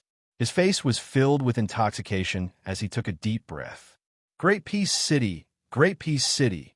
How can I, Jean Samlang, not be proud of my success? After a long time, Jean Lanting opened his eyes. His gaze was burning. He said in a voice that only he could hear, Minister Fu, I will do better than you. The small house that Sun Yin currently lived in was rented. When he first rented it, he was only a small official in the province. The rent was lowered to 10 taels of silver every 3 months after Sun Yin racked his lips with the rich merchant. After Sun Yin's reputation rose, Fu Jia eagerly ran to Sun Yin's door and said that he wanted to gift the house to the right chancellor. Sun Yin didn't agree and only changed the payment from once every 3 months to once every year. Today, Sun Yin wanted to go out. Through the crack in the door, he saw that there were still a dozen or so people waiting outside. Sun Yin turned and left through the back door. In the end, he was still stopped by a shabbily dressed young scholar. Sun Yin's path was blocked. The scholar introduced himself with a thick old Western Shu accent. Then he bent over and handed over a stack of things with both hands. It could be many poems, or it could be a long essay. The scholar's face turned red. He mumbled something. It was clear that he had sent the examination to the assistant minister's manor. Most of the time, he had been examined by Jean Samlang. It was also certain that Jean Lanting had only given him a dull and tasteless greeting. That was why he came to Sun Yin's place to try his luck. Sun Yin fumbled around and took out a handful of silver. He opened his palm and asked, I haven't taken a fancy to anyone in the past 10 years. The things in your hands will most likely be mine. I can't even be bothered to scold you. The high officials in the capital all cherish their reputation. When they meet someone like you, they will at most pinch their noses and give you some money to send you off. Then, do you want me to give you the silver so you can quickly pay back the rent you owe me and have a few good meals? Or do you want me to look at your things? The scholar from Shishu, who had an average appearance and temperament, shook his head and said, I don't want money. I only want Lord Chancellor to look at my poems seriously. Sun Yin took back the silver. He took the stack of poems with neat handwriting. His left hand pinched a corner, and his right hand casually flipped through 7 to 8 pages. Soon, he was about to hand it over to the scholar whose hands were full of frostbite. However, when the latter's hands were about to grab the poems, Sun Yin let go first. The poems immediately fell to the ground. Sun Yin looked at the scholar who had a stunned expression. He didn't know why, but he took out a small piece of silver. He casually threw it on the ground. When he brushed past the scholar, he sneered, I won't pick up that piece of silver. To me, it is not worth mentioning. Your poem should be the same to you, because it's too worthless. Sun Yin swaggered off just like that. After walking far away, Sun Yin turned his head to look at that person. The scholar, who was wearing thin clothes, was squatting on the ground, picking up the poems page by page. Sun Yin even saw that person raise his arm to wipe his face. Sun Yin sighed and slowly walked toward the mansion that wasn't too far away. When he arrived, the gatekeeper, who was known to be extremely difficult to serve in the capital, didn't stop him at all. He even revealed a very sincere smile. This was obviously not as simple as Sun Yin being the second in command of the Imperial College. Without needing anyone to lead the way, he found Tantanon, who was eating peanuts and drinking wine in the study room. Sun Yin didn't say anything and just minded his own business and drank his wine. Huanwen smiled and said, Sephora flowers are yellow, scholars are busy. When spring turns green, it means you are busy. Just get used to it. When you reach my age, you won't be busy anymore. Chapter 1339. Sun Yin, who had drunk several large bowls of wine, suddenly picked up a pair of chopsticks and lightly tapped the edge of the wine bowl. He softly said, "The capital's snowy night freezes one's fingers. The broken-down temple beggars snore thunderously. The vermilion gates and high walls are warmer than spring. The purple-clothed and white-clothed old nobility. One can't close one's eyes and beg." Listening to Sun Yin's long speech, Huanwen listened for a long time. A bowl of wine was brought to his mouth, but he didn't drink it. In the end, he couldn't help but laugh and scold. What a mess! Sun Yin stopped and didn't say anything. Huanwen drank a mouthful of wine and softly said, "But the meaning is still a little bit." Sun Yin calmly said, "I borrowed it with a piece of silver. I borrowed it, I can't afford it." Tantanon was shrewd and experienced. He only leisurely drank another mouthful of wine and let out a string of tis-tis-k sounds. It wasn't clear if the wine was too spicy or something else. Sun Yin asked, "There's no more wine?" Huanwen rolled his eyes and said, "Young people shouldn't drink to drown their sorrows. Young people don't know what sorrows taste like. Only 70 or 80 years old, tired of living, would drink to destroy people's livers." Sun Yin glared and said, "Don't be jealous. Speak human language." Huanwen slammed the empty wine bowl on the table and also glared and said, "You don't understand what I mean, kid. There's no more wine for you to freeload." Sun Yin slumped against the back of the chair. Huanwen said angrily, "If you didn't know to take advantage of your official status and put your first month's salary into your pocket and quickly change it to a yearly payment with that merchant, you wouldn't even be able to enter my door, let alone drink those few bowls of wine." Huanwen was really angry when he spoke of this.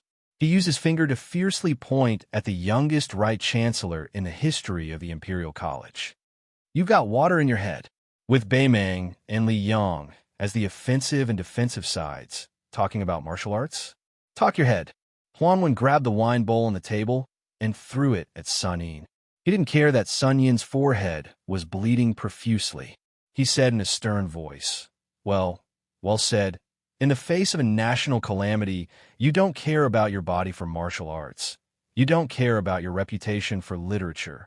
An inch of blood for every inch of land. What a good Beimeng. Going straight to Great Peace City. In this world, only you, Bailiang's Sun Yin, know the art of war and understand the current situation. Sun Yin simply closed his eyes. He did not fight back, nor did he retort. The more Sun Yin acted like this, the angrier Huanwen became. He slammed the table heavily. "Do you think His Highness the Crown Prince, who was sitting on the praying mat at that time, is a fool? The head of the Secretariat, Qi Yanglong, is a fool?" Huanwen cursed. "Do you think I, Huanwen, am a fool?" F*CKU. Sun Yin said indifferently, "I'm sorry, my mother died a long time ago." F*CKU. Also dead. I don't care if your 18 generations of ancestors are dead or not. Sun Yin did not speak anymore. Huanwen paused, his expression distressed. His hands trembled as he said softly, "Bayener never showed favoritism in his life. He only made an exception once for a bastard like you when he was alive." Sun Yin's expression was wooden. In the Imperial College, there were so many scholars who felt that the Bailiang's 300,000 cavalry should have all died. They even felt that it was okay if the millions of Bailiang citizens died. When Yin Jinchuan died, they did not do anything. When Zhang Jiulu died, they were satisfied. These people felt that if they were Yin Jinchuan, they could easily defeat Xiaxi's cavalry. These people felt that if they were Zhang Jiulu, they could have ruled the world long ago. These people were all scholars. Sun Yin lowered his head and covered his face with his hands. He said in a choked voice, "When I was young, I finally managed to get into a private school. Teacher was a remnant of the spring and autumn period who stayed behind in Bailiang for some reason when Xianxia went north. I remember that teacher liked to take us to read and sing this song of everlasting regret. Before I left Lingzhou, I saw teacher for the last time. Teacher said that he did not expect that the sound of reading he heard in Bailiang was the same as the sound of reading he heard in his hometown. So teacher said that after he died, It was fine to be buried in Bailiang. The great peace city of these scholars is so peaceful. I do not want to see this kind of peace. I, Sunin, want to return to my hometown. I would rather see the smoke of war rise there. Huanwen said to himself, Sunin, if you want to return to Bailiang, I will not stop you. But I hope you know that the great peace city of the scholars you see is not the true great peace city, and not everyone's great peace city. This city had my teacher, Zhang Julu, Sun Ping, Yin Jinchuan, and I, Huanwen, who is still alive. There are many people that you do not know. Su Xiao, Li Xiaoxin, Chao Changqing, Yang Tai Sui, they were all once in this place. They were so high-spirited, and each of them had a clear conscience. When you return to Bailiang, you may become an official, you may be a strategist, you may die on the battlefield with a clear conscience. But if you do not give up today, one day in the future, at a certain time, you will have a chance to say to another young person, in Great Peace City, there is me, Sunin. In this world, there is me, Sunin. In a secluded courtyard in a narrow alley, a woman sat quietly on the threshold of the inner courtyard. The wooden door of the outer courtyard was open. She looked outside the door. It was as though she was waiting for someone to come home. She would occasionally hear the melodious shouts of the hawkers selling candied fruits from a distance. But maybe because this alley was too small, she could not see the figures of the hawkers carrying the candied fruits pass by the door. She put a hand on her abdomen and said softly, Boarder, the child and I are fine, but we miss you very much. Chapter 1340. If the post roads after the start of a war were compared to the meridians of a dynasty, then the endless supply of troops and provisions would be the blood of the empire. At this moment, Beimang displayed a huge tension that was enough to move the Central Plains. The Empress of Beimang, Tai Pingling of Chess and Sword Music School, and a fat man stood beside a post road. They looked at the busy transportation from north to south. The three of them had different expressions. The old lady, who was wearing a brand-new mink coat, was full of pride. It was precisely because of her slow and appropriate governance that the Central Plains, which was on the verge of unification, did not gain the slightest bit of the upper hand for more than 10 years. She even forced Liang to spend half of the country's tax revenue on the Eastern Front, and finally led to the revival of West Shu in Guangling Road.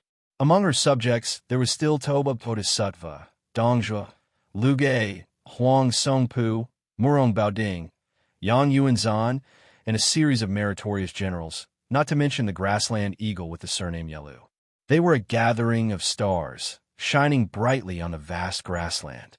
Standing beside the empress was an ordinary-looking old scholar in a green robe. This old man, who had spent 20 years traveling the Central Plains, had a cold look in his eyes. As for the fat man, who was constantly hugging his hands to expel the cold, his body was already huge, and after wearing the armor, he looked even more bloated. The Empress of Beimang retracted her gaze and turned to look at the fat man whose reputation was notorious in the streets of Xijing. She joked, South Chu and North Dong, two big fatties. Back then, you lost to Chu Lushan and were driven out miserably. Now that he has become the protector general of Bailiang, you are the king of the South Courtyard. In terms of official position, you are already better than him. Do you have the confidence to get back at him this time? Dongzhuo, the king of the South Courtyard, who was in charge of the entire border war, did not grin in front of the old lady for the first time. He rubbed his cheeks and said softly, If Lu Qiu'er and I had the same number of troops, it would probably be very difficult. But the current situation is that I have 1 million troops against his 300,000 troops. There is no reason for me to lose, but I always feel that it is a little unfair. When I see Lu Qiu'er, he will definitely not be convinced. The Empress of Beimang smiled and said, I know myself well. I don't know much about war, so I don't have the bad habit of giving orders to the warriors at the border. It's just that your deployment of troops is so strange that I was so curious that I traveled more than 800 miles to see you. Even though the imperial decree of peace has patiently explained your intentions to me time and time again on the way, I still hope to hear it from your mouth. Otherwise, I won't feel at ease. After Huang Songpu heard about your deployment, he was so angry that his face turned ashen. He even shamelessly asked me to allow him to be the king of the South Courtyard again.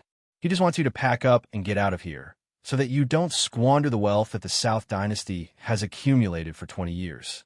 Dong Zhuo clenched his fist, knocked on his red nose, and said in a muffled voice, "Among the Liuzhou, Yuzhou, and Liangzhou that border our dynasty, Liuzhou is the easiest to take, and Yuzhou is the most exhausting.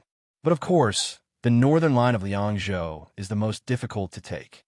At this point, Dong Zhuo paused for a moment. The Empress of Beimeng waited patiently, but the fat man was completely silent.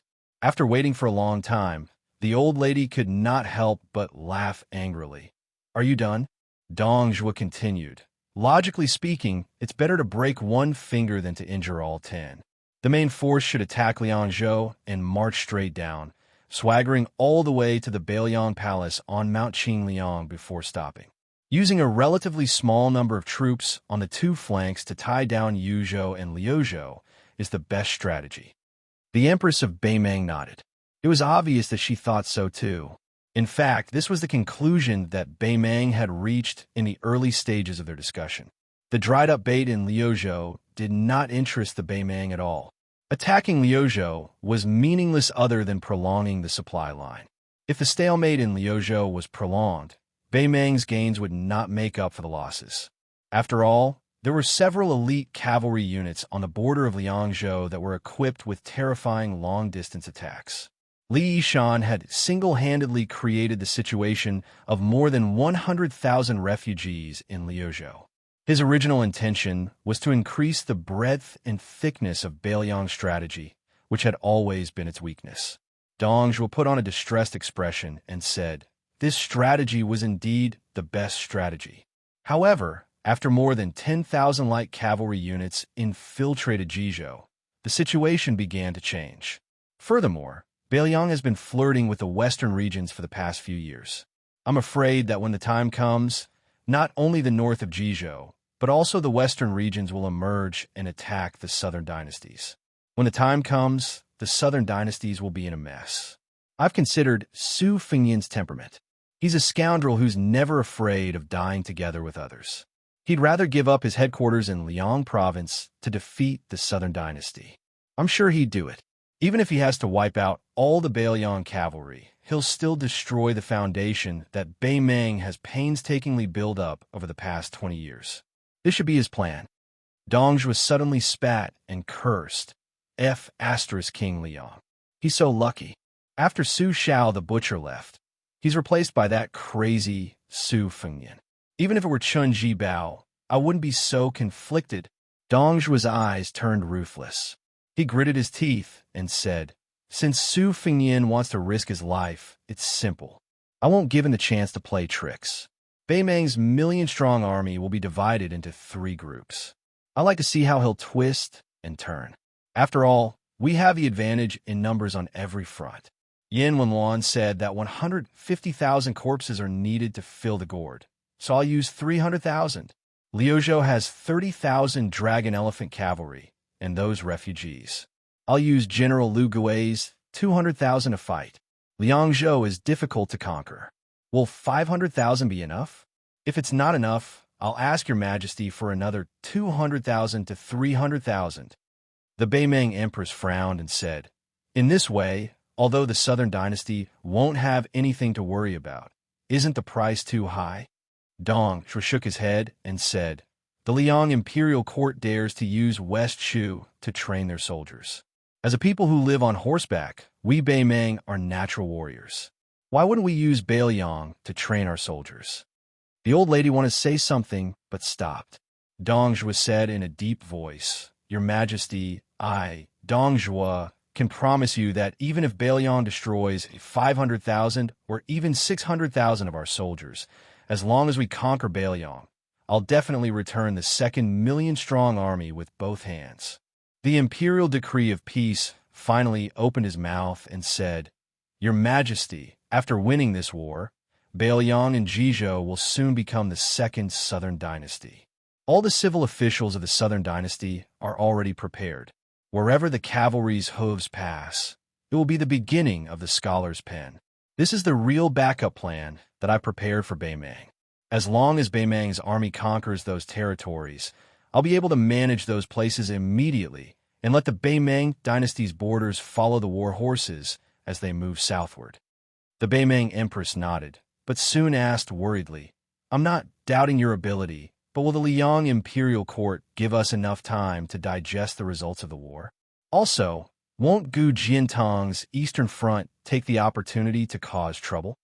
The imperial decree of peace said calmly, everyone thinks that West Chu's revival is a flash in the pan, but I firmly believe that Chao Changqing will be able to see the top of Graden City's city wall. Dong Zhuo smiled and said, Yuan Bunshi and the others felt that after the Battle of Liangmang, even if they gave up the entire northwest to us, they would still have the two pillars of Liao, Gu Jiantang, and Western Shu, Chunjibao, to support the border. Therefore, they were happy to see the last drop of blood of Beiliang. However, if it's really as the imperial decree of peace said, then Gu Jiantang will have to leave the Tu Liao and return to Graden City. At that time, we can place a small number of troops in Beiliang to deal with Chunjibao. Taking a step back, at that time, we will have the depth of Beiliang and the Southern Dynasty. This is a huge geographical advantage that cannot be ignored. Naturally, we will be able to greatly reduce the losses caused by Chunjibao's troops. No matter how amazing Chunjibao is, it will be difficult for him to turn the tide in a short period of time. However, we can follow West Chu's lead to Graden City and take a look at the world's largest city with a population of millions. Dong Zhuo, must go and see how tall the city wall is. The old woman said emotionally, after training with the Beiliang cavalry, then climbing up the city walls of Great Peace City, and taking care of Gu Jiantang and Chunjibao in the Central Plains, the men of Beimang will kill their way to the southern border and throw themselves into the sea. Even though I'm a woman, I feel heroic just thinking about it. Dong Zhuo grinned. The magistrate of peace glanced at the king of the southern courtyard who had left everyone else in the dust in the Beimang court. His gaze was complicated.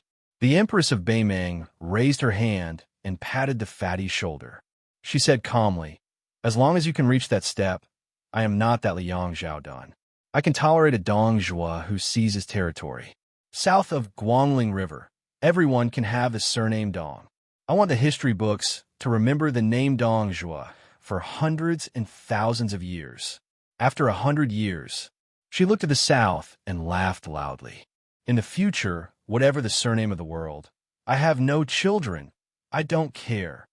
With a thump, Dong Zhuo knelt on the ground. The old woman kept looking to the south. Old cripple, the world could have had the surname Su. In the early spring of the second year of Xiangfu, a group of Beiliang crossbowmen roamed outside the mouth of the gourd in Yuzhou. As the sun rose from the east, the morning dew on their armor gradually dried up as the chill of late spring dissipated.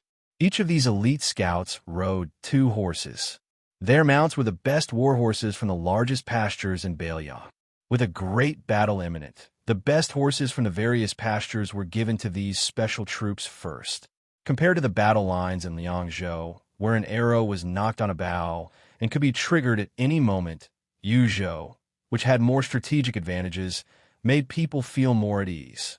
This was because both sides in Liangmang acknowledged that if Beimang wanted to attack Yuzhou, they would have to use more than 100,000 lives to fill the gap or even flatten it. Butcher Su Xiao had spent more than 10 years meticulously building the Wu castle system at the mouth of the gourd. It could be said that it had reached the pinnacle of defense in the history of the Central Plains. Endless black-armored cavalry poured into the mouth of the gourd like a flood. This scene was like the great tide of Guangling River. Chapter 1341. Once upon a time, there was a mountain called Wudong. There was a peak on the mountain called Lotus. A young Taoist once lived on the peak. He wanted to go down the mountain, but didn't dare. His name was Hong Shixiang. But after that young headmaster returned from the mountain, it was said that he left the world. Then, the even younger headmaster, Li Yufu, brought back a young child with spirited eyes. His name was Yufu. Perhaps his parents hoped that this child will be able to save up some good fortune every year. If a poor family wanted to live a long and stable life, it was nothing more than saving up. The Lantern Festival was a big festival. In order to welcome the Lantern Festival in the second year of Xiangfu, all the Taoists on Wudong Mountain, regardless of seniority, chopped bamboo to make lanterns and then pasted rice paper on them. Even the most senior Taoist masters like Chen Yao and Yu Xingrui were no exception. Unfortunately, the oldest martial uncle on the mountain, Song Jiming, passed away last year. He didn't ascend to immortality. The old Taoist master passed away peacefully. He only muttered that if only his younger martial brother was still alive, he would be able to refine several furnaces of truly good pills. Then there was the month before the old man's death. He often saw martial Uncle Song standing at the gate of Big Lotus Peak, looking at the foot of the mountain. Needless to say, he was waiting for the headmaster's martial nephew. From Wudong's old Jinren's Shifu Huang Manshan, to his de Xixian Wang Zhonglo, to his little shitty Hong Xixian, and finally the current Jiao Li Yufu, Song Jiming, other than the paintings of his ancestors, lived for 200 years and met for Wudong Jiao Jiao. Therefore, he passed away very peacefully. The older generation of Taoists was withering day by day. The great Taoist master Chen Yao, who was in charge of discipline, also couldn't hide his old age. Fortunately, Wudong Mountain had always been indifferent to birth, old age, illness, and death. Moreover, Wudong Mountain was now flourishing with incense. Several peaks on the mountain held several not-so-grand but still solemn opening of the mountain ceremonies.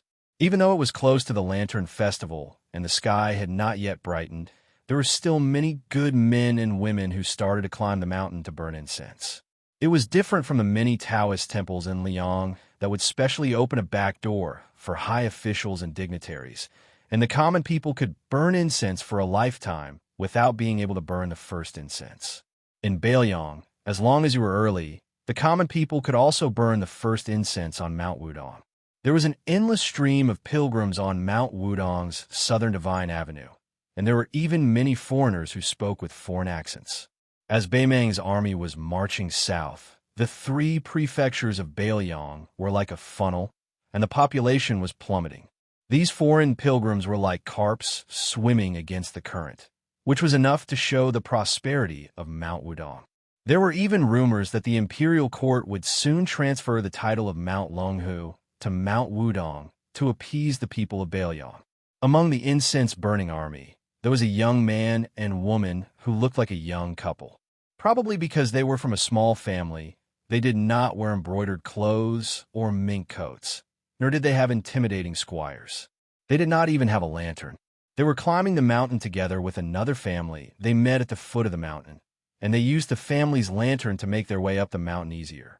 The young man introduced himself as Su Qi, a native of Bailiang. His wife's surname was Liu, and her hometown was Qingzhou.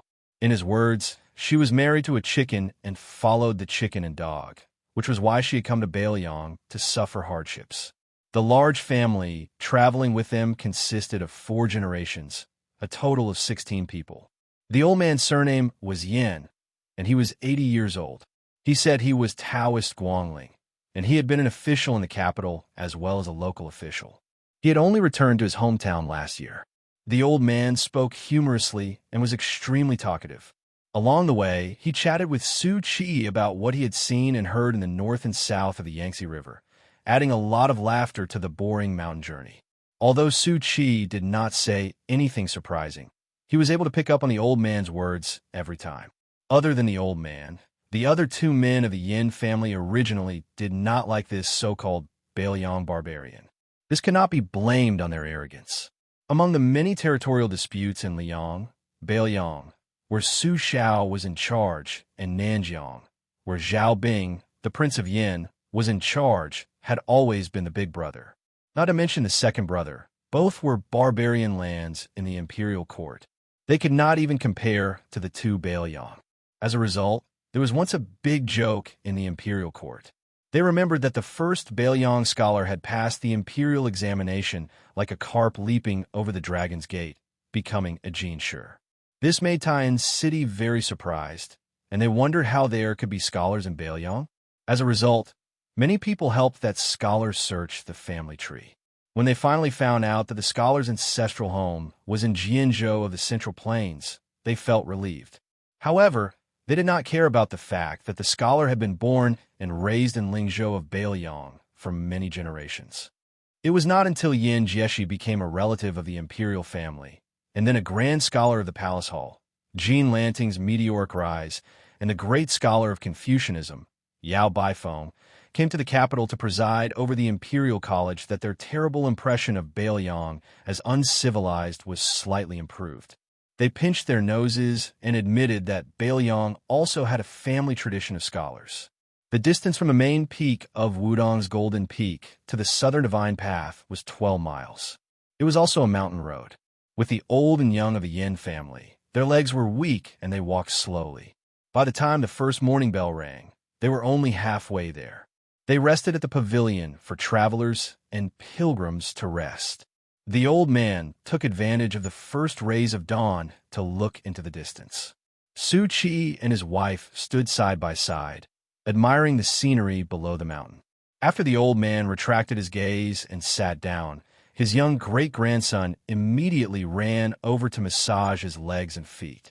The old man laughed heartily and dotingly picked up the child and placed him on his lap. He pointed to the east and said, "This scene is called The Sky Opens to White." The child clearly had no interest in the sky opening to white.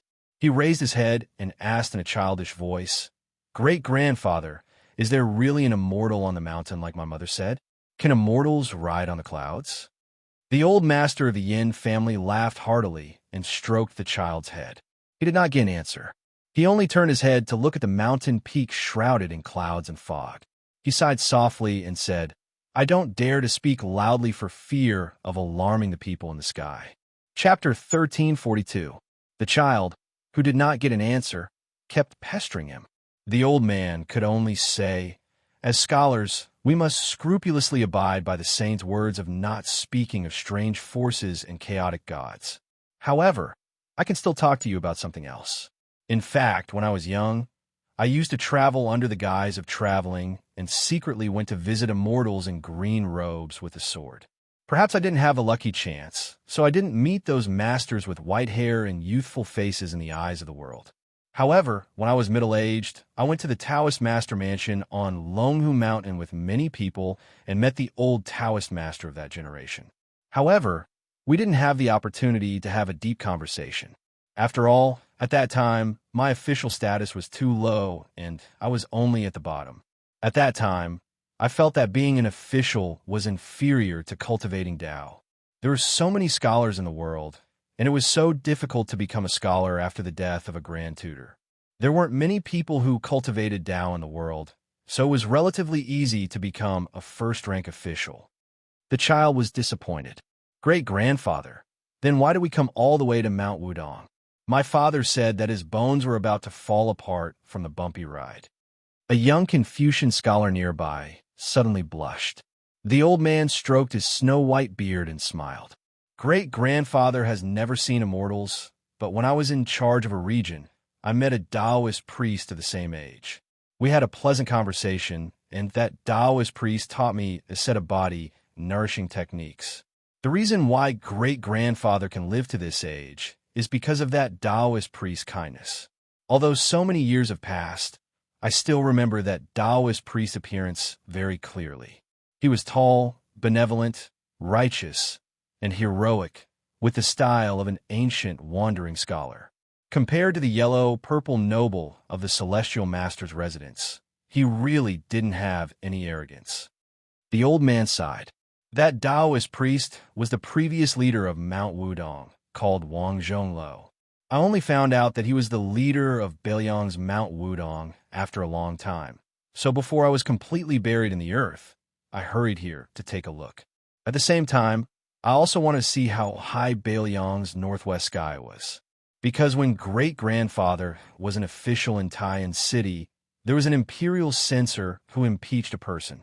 He said that after that person arrived in Beiliang and held a banquet, he pointed to the chair under his butt and said to everyone that this chair was not the dragon chair, but it was much higher than the one in the capital.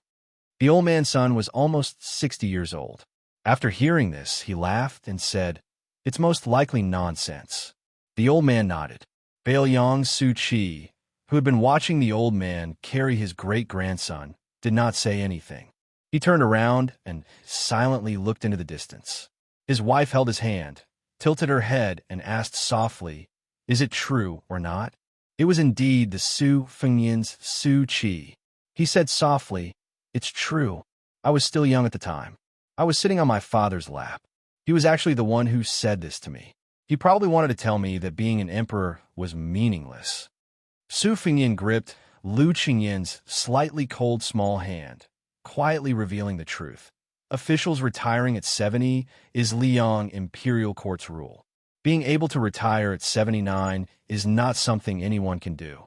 The old man is Yin Song, the highest-ranking official in the capital, the left assistant minister of the Ministry of Rights. He did not have the same political opinion as Grand Secretary Zhang Jiulu. Later on, he was pushed aside to Gangnam-do's Luzhou. He was disheartened, and thus began to study in peace. This time, Grand Secretary Zhang's reputation was ruined. The entire court kept quiet out of fear. Yin Song was one of the few who dared to stand up for Grand Secretary Zhang, so it could be seen that back then, he and Zhang Jiulu had an open and above-board dispute. The reason why I traveled with him was because Su Zhao's impression of this person was not bad. Of all the people who scolded him, Yin Song scolded Su Zhao fiercely, but it was reasonable. The old man suddenly smiled at Su Fengyan. "Su Chi, before I entered Bailiang's territory and came to Wudong Mountain, I visited a few academies. The scene there greatly surprised me. It seems like your new King Liang is even more scholarly than the old King Liang. It really is rare." Lu Qingyan glanced at Su Fengyan, who revealed an expression of shame for the first time, and smiled knowingly. Su Fengyan turned around and said, "It must be because he knows that his martial arts are not as good as Su Zhao's, so he can only take a step back and fill in the gaps in his scholarly work." The child was confused. He tugged on the old man's sleeve and asked, "Great-grandfather, didn't my uncle say that the king of Bailiang's martial arts are very powerful?" A middle-aged man did not know whether to laugh or cry. He said, "The martial arts of scholarly work and martial arts are not about the ability to fight." After chatting for a while, the group began to climb the mountain again. Now that they had come to Wudong Mountain to burn incense, there was one thing that visitors and pilgrims had to do. That was to see with their own eyes the many Taoists on the mountain, regardless of age or seniority, who collectively participated in the morning and evening exercises. The reason why the old and young of the Yin family had rushed up the mountain so early was to enjoy the scene. Hundreds and thousands of Taoists were practicing together in the square. It was rumored that the set of fist techniques was created by the previous chief, Hong Shixiang. Anyone could practice, learn, and benefit from it. When the group finally arrived at the square of Wudong Mountain, they did not miss it. Otherwise, they would have had to wait until dusk. Sure enough, just as the rumors said, countless Wudong Taoist priests who were standing close to each other were practicing martial arts together in the square. Even the layman could tell that the set of martial arts was comfortable. Yes, comfortable. There were no profound movements, nor were there any sounds like the normal practice of martial arts. It was quiet and peaceful. The old man Yin Song praised, "What a natural and smooth move." The child who was sitting on his father's neck pointed into the distance, as if he had discovered some incredible immortal. With a face full of surprise and joy, he said, "There's a child about my age who is also practicing boxing over there. There, he's at the very front." Although the old man could not see the situation clearly, he was a little surprised after hearing it. Isn't it said that the person leading the fist techniques is the current chief, Li Yufu? Su Fengyan explained. Li Yufu took in an apprentice. Behind those Taoist priests, there were many pilgrims who were also practicing boxing. Perhaps it was not the intention or even the form, but every one of them was very enthusiastic. It was just that they could not see the movements of the leading Taoist priest, so they could only practice boxing with the pilgrims in front of them or nearby. It looked a little out of place, but everyone was very serious. Then the old and young of the Yin family saw a young Taoist who did not seem to be very senior slowly walking from the front to the back. Along the way, he was constantly giving instructions to the pilgrims who were learning the fist techniques. He smiled and helped to correct any movements that were too forceful, or where the technique was not in place, or where the wrist was not enough, or where the back was misunderstood. Su Fengnian looked at the young Taoist who was leading the fist techniques meticulously. His expression was a little strange. When the young Taoist saw Su Fengnian, he smiled and walked quickly. Lu Qingyan whispered, "Do you want to practice too?" Su Fengnian asked, "Do you want to see?" Lu Qingyan smiled and nodded. Su Fengnian slowly walked forward and stood at the back of the line. Then he began to practice leisurely.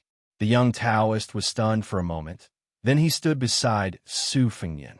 Their movements were the same, smooth and pleasing to the eye. Su Fengnian closed his eyes. In the past, there was an unlucky guy who knew that he would be beaten every time he saw him. He would force a smile and say, "You are here." Su Fengnian whispered to himself, "The one who rides the bull, I am here." Chapter 1343. Wudong Mountain and Su Fengnian were fated to be, and it was Su Fengnian's blessed land. This was already recognized by Bailiang. It was said that Su Fengnian, the new Prince Liang, was able to become the world's #1, thanks to the hard work of the 2 headmasters when he was practicing on the mountain. That was why he was able to make rapid progress in the realm of martial arts. Nowadays, the elephant cleansing pool on the mountainside of Wudong Mountain had become the holy land of neo-martial arts. The stone house behind the waterfall was crowded with martial artists from all over the world who came to meditate and face the wall every day just to touch the immortal aura of the invincible man in the world.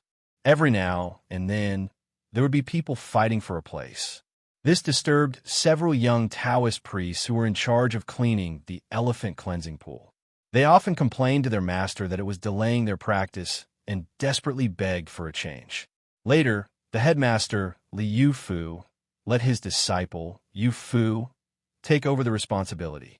However, although Wudong Mountain opened the elephant cleansing pool to the public, the small thatched cottage and the small vegetable garden not far from the pool were always hidden under the instructions of Bailiang Palace. No outsiders were allowed to come near. The little Taoist priest, Yu Fu, would occasionally go to the thatched cottage to play. The originally abandoned vegetable garden also saw green again. After separating from the Yin family, Su Fengnian followed Li Yufu to the elephant cleansing pool. When Su Fengnian saw a large group of people bustling out of their tents and going to the pool to wash up with cotton towels on their shoulders, he did not know whether to laugh or cry. He turned to Li Yufu and asked, "Is it like this all year round?" Li Yufu nodded and smiled. "Yes, these martial artists generally do not make trouble. They take care of themselves. Every day, except for going to the square to practice martial arts in the morning and evening, they practice here. Wudong Mountain can't drive them away." It was unknown who had spread the news that youngest martial uncle had cut the waterfall with his wooden sword. Over the past half a year, more than 100 broken wooden swords had been fished out of the pool. Later on, there was another saying that the reason Wang Ye's divine skill was so great was because he found a martial arts secret manual at the bottom of the lake. Therefore, even though these people were not landlubbers when they went up the mountain, now each and every one of them was very familiar with the water. However, they did not find a secret manual, but they did find a lot of pebbles as bright and clean as jade from the bottom of the lake. Scattered all over the place, there were at least several hundred of them. Later on, after some discussion, they found a craftsman at the foot of the mountain who polished a set of top-notch chess pieces and presented it to Wudong Mountain. Although the gift was not heavy, but the affection was heavy. Su Fengnian was speechless. The Jianghu he was familiar with was like this. The lower the level of the market, the more pitiful and lovable it was. He found a gap and squatted by the elephant pool. Beside him were 2 Jianghu men who were still wearing old, unlined clothes despite the cold of spring. Su Fengnian knew that this was not the realm of being unaffected by the cold and heat. They were just pretending to be strong. In Jianghu, it was important to not lose to others. In the winter, if you wore a mink coat to keep warm, then you had to grit your teeth and wear unlined clothes. even more ruthless, they would simply bare their arms. This was the same way as the literary world. In the midsummer, there were many madmen who wore fur coats and sang loudly in order to fish for fame. Su Fengnian squatted down and picked up a handful of cold water to wash his face. The burly man on his left glanced at him and was surprised that a young man who looked like a scholar had come to join in the fun. He asked in the jargon, "Newcomer, is there a mountain?" Su Fengnian nodded. "Mountain? Qingliang Mountain should count as a mountain, right?" Su Fengnian asked with a smile. "There are so many people squeezed here. Not to mention eating and sleeping. Even farting and taking a dump isn't satisfying. May I ask, Senior, is there really someone breaking through here?" That fellow thought deeply. He probably felt that this kid was quite smart. He lowered his voice and said mysteriously, "How could there not be? 2 days ago, there was a brother who broke through the threshold of the third-rank realm in one night. It was a rather sloppy method, but after breaking through, his sword flowed like flowers and water couldn't get through. Before that, there was an old senior from Lingzhou who came here to comprehend the Tao. He stayed in the third-rank realm for more than 20 years. In the end, he just sat here for 3 months and broke through. I heard that after that senior became a master, he was in high spirits. On a full moon night, he let out a long roar. His voice was so loud that even a few miles away from the foot of the mountain could hear it. For a full hour, it was like thunder. Don't you think that's weird?" Su Fengnian held back his laughter and nodded seriously. "Us normal people can't even make a pot of tea's worth of time, let alone a full hour. Moreover, we'll definitely be mute for a month. For this senior expert to be able to roar for an hour, he definitely has a lot of internal strength.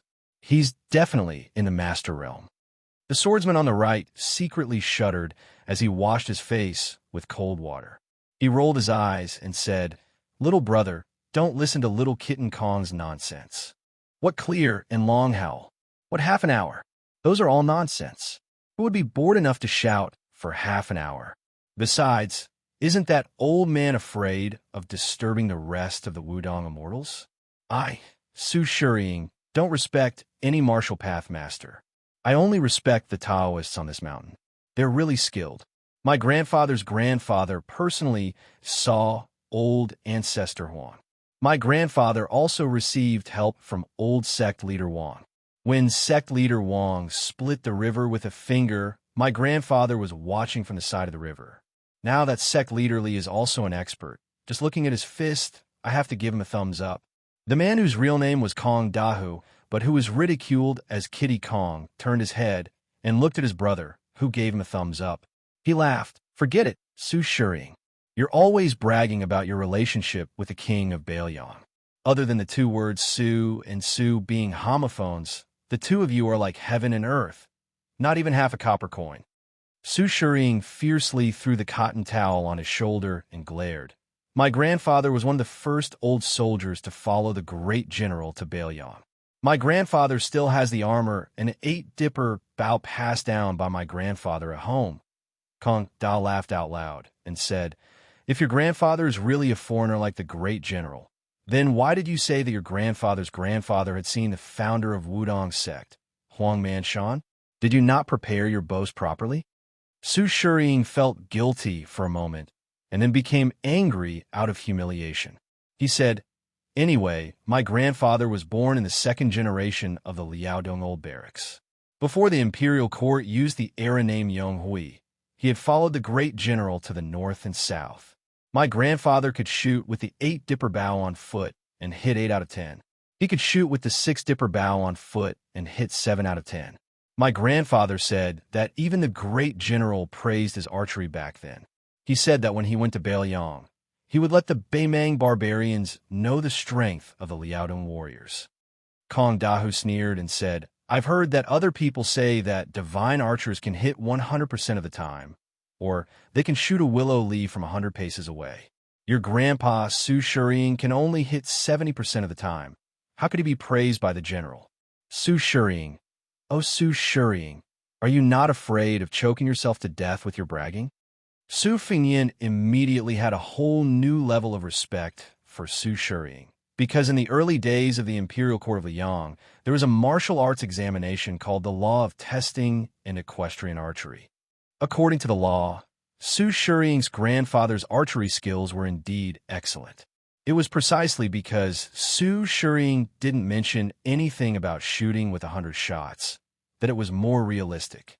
Su Fengyan asked, "Brother Su, why didn't you enlist in the army?" Su Shiying sighed and said sadly, "When my father was young, he wanted to study and pass the imperial examinations. My grandfather didn't like it and said that studying was useless. My father couldn't persuade my grandfather, so he could only enlist in the border army and become a small official in the Xinli ranch. In the end, I don't know how, but he angered a big shot above him. The big shot had an even bigger backer. I think it was that Huaihua great general, Zhong Hanwu. When he came back, he was half dead. My grandfather was a person who cared about his reputation. Even when he died, he didn't say anything. He just wanted me, his grandson, to study. Unfortunately, I'm not cut out for studying. I only want to practice martial arts so that I can accumulate some military merits like my grandfather and get an extra set of armor for the family to pass down as a family heirloom." At this point, Su Shiying grinned and said, "I also have an older brother who joined the army at the border of Yuzhou. When he returned home during the spring festival last year, I heard him say that he would soon become an official crossbowman. My brother followed my father's example and was very good at studying and practicing martial arts." Su Fengyan asked curiously, "Your father was wronged at the border. Why did he let your brother enlist in the army? Besides, the culture in Beiliang is gradually growing.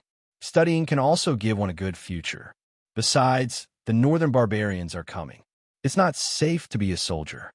Su Shiying, who always gave off a sloppy feeling, said sincerely for the first time, "I don't know what my brother was thinking. At first, he really didn't want to be a soldier, but after a few years, he didn't want to study at home. Luckily, there was a young lady in his hometown who missed him. She's almost become an old maid.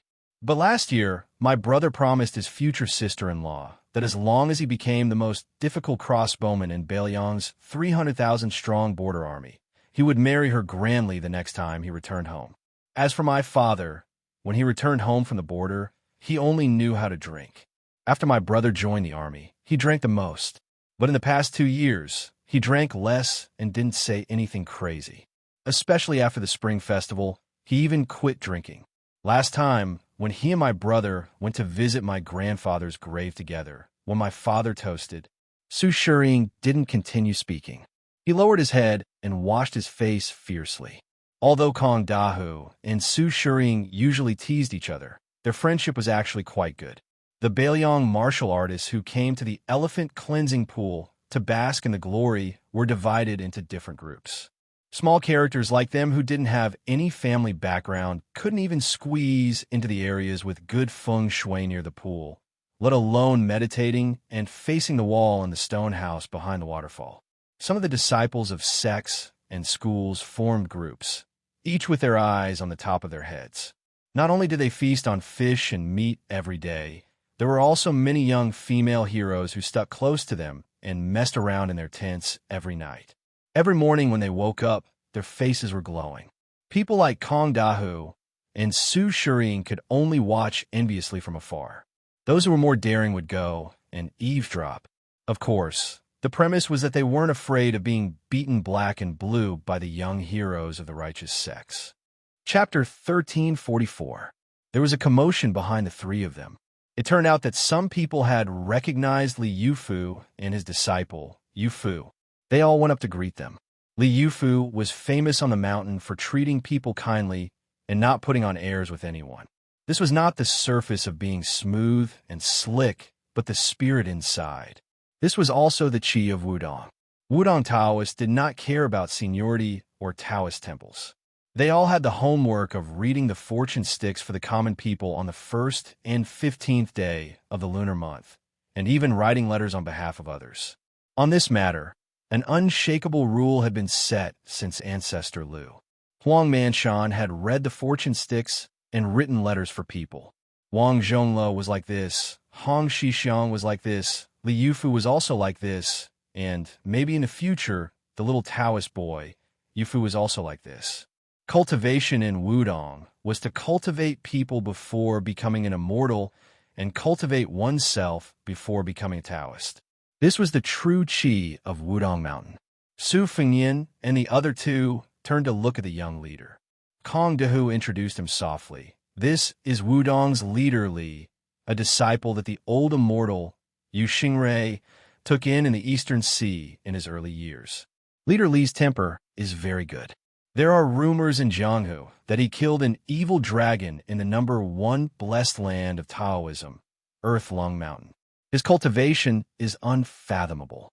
There are also people who say that the king of Bailiang made a special trip to Wudong Mountain to write to the imperial court, requesting for Wudong to be conferred as the ancestral court of Taoism. I think this is reliable. In the past, I didn't have much of an impression of that prince. Later, he sent troops to the border and refused the imperial edict to enter Bailiang, which was very satisfying. He also killed the arrogant and domineering old military chief Zhong Hongwu in Lingzhou. I feel that the new Prince Liang did not disappoint. This time, when the northern barbarians attacked, I heard that Prince went directly to the border and did not hide in Mount Qingliang. This matter was done to vent people's anger. Otherwise, if he became the #1 master in the world and still hid at home, it would be too embarrassing for Bailiang. For those of us who walk the Jianghu, if we leave Bailiang, wouldn't we lose face? Su Fengyan smiled helplessly.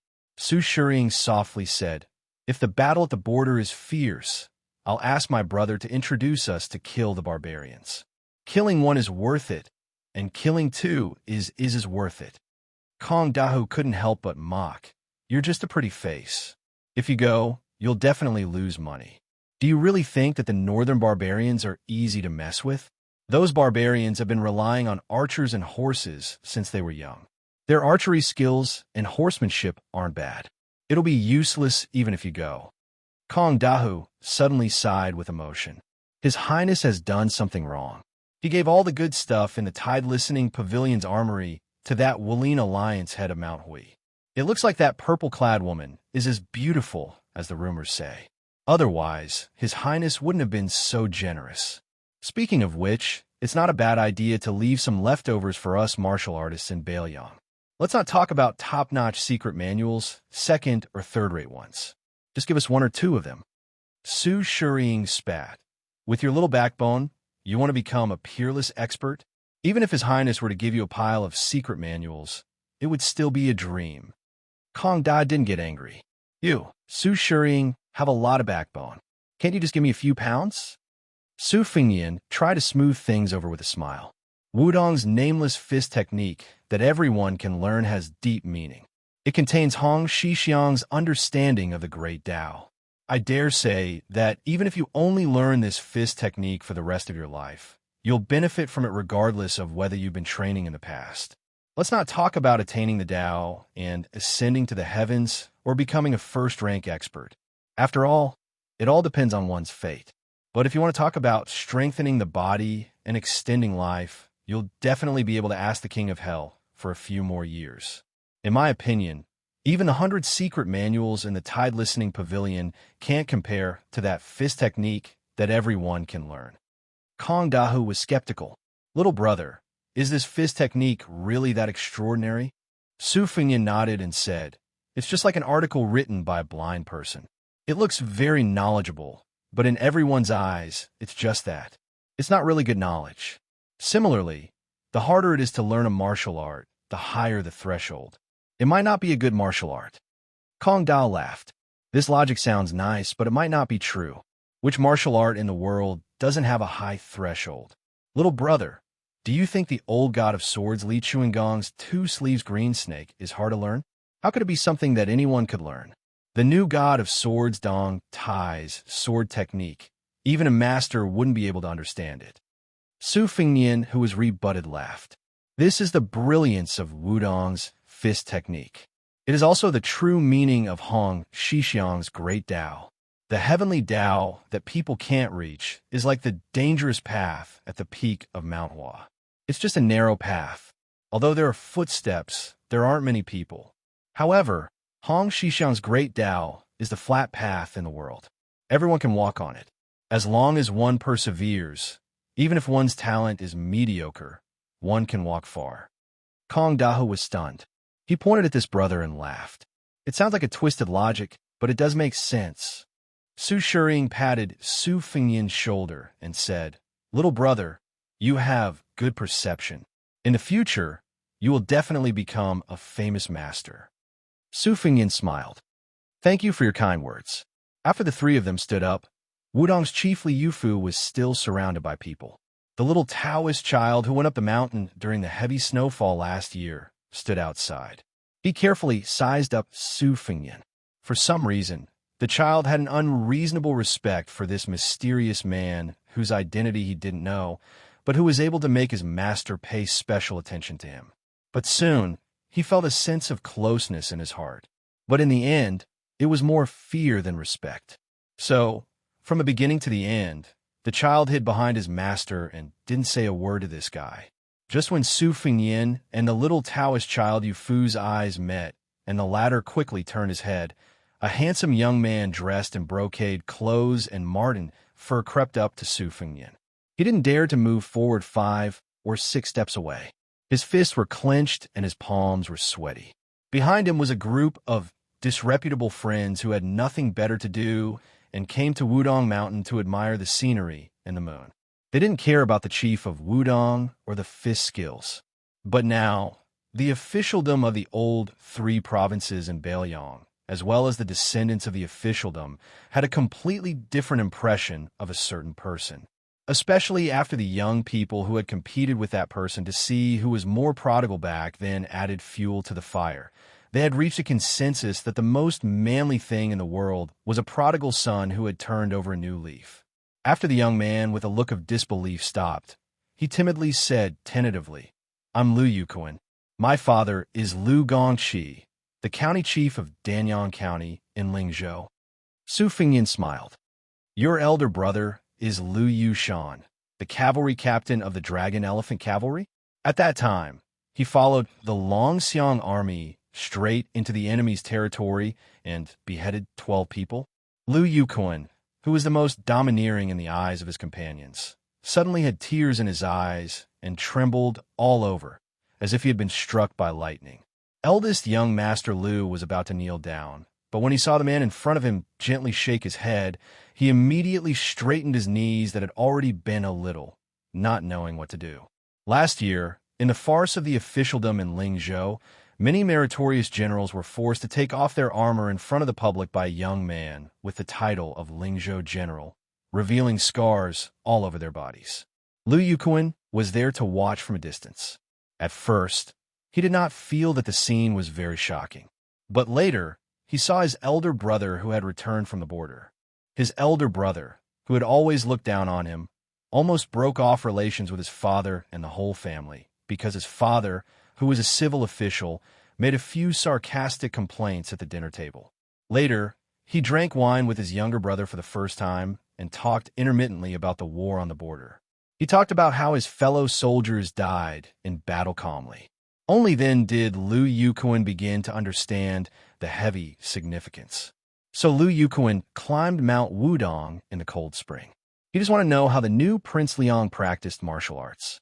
Su Fengyan did not want to reveal his identity here, so he stopped chatting with Lu Yukuan. Then he said goodbye to Kong Dahu and Su Shiying, gave a Yufu a look, and walked to the hut with Lu Qingyan. After he left, Kong Dahu and Su Shiying looked at each other.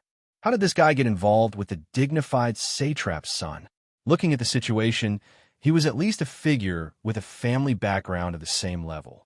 How could he be patient enough to talk to the two of them for a long time? The corner of Su Shiying's mouth twitched. At that time, he had pretended to pat that guy on the shoulder, for fear that these aristocratic sons, who liked to hide knives behind smiles, would turn around and attack him.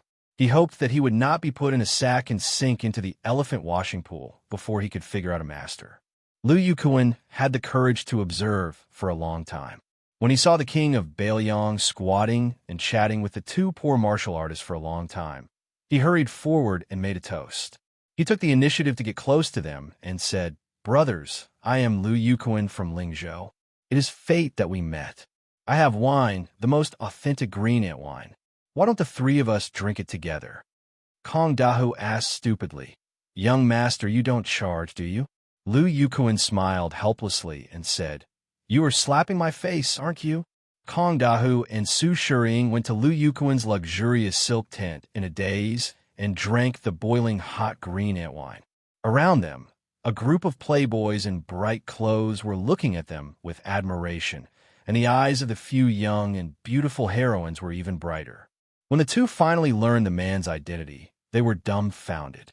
In the 4th year of Xiangfu, Su Shiying, a cavalryman from Liangzhou, died at the border after his brother, who was a crossbowman. In the 6th year of Xiangfu, Kong Dehu, a foot soldier from Yuzhou, died in Beimang's Aquarius Prefecture. The two of them smiled before they died and died without regrets. Chapter 1345. On the way to Little Lotus Peak from the thatched cottage, Su Fengyan and Lu Qingyan unexpectedly met the old and young of the Yin family again.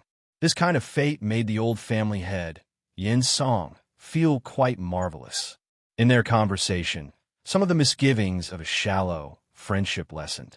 If Yin Song's post in Liang before the destruction of the Great Chu was added, the old man could be said to have been a seasoned official. He had seen the 4 reigning emperors of the Great Chu and Liang imperial courts. In fact, he had seen the new emperor Zhao Zhuan of Liang a long time ago. However, when Yin Song was the assistant minister of the Ministry of Rites, Zhao Zhuan was still a young 4th prince who was not outstanding in any aspect. When he saw the old man who often went to the diligent room to teach, he also had to bow like a student. Yin Song's eyes were shrewd and ruthless. Naturally, he would not consider Su Fengyan to be an ordinary Bailiang pilgrim. Later, when Wudong sect leader Li Yufu received him, it confirmed the old man's opinion. It's just that both sides were well aware that there was no need to put it on the table too openly. As for which Bailiang's descendant this young man was, Yin Song, who had already seen the highest point of the Liang temple, had nothing to do with Bailiang, so there was no need to fuss over it. As the two people climbed the mountain, they unconsciously talked about the blue-eyed Grand Secretary. Regarding Zhang Julu, Yin Song, who was standing in the opposing camp, felt regret. He said that Zhang Julu was still half a step away from becoming a saint. He had achieved the goal of helping the world, but unfortunately he was not able to protect himself. Deeply worried, Yin Song said, vassal kings, foreign relatives, eunuchs, military officers, civil officials.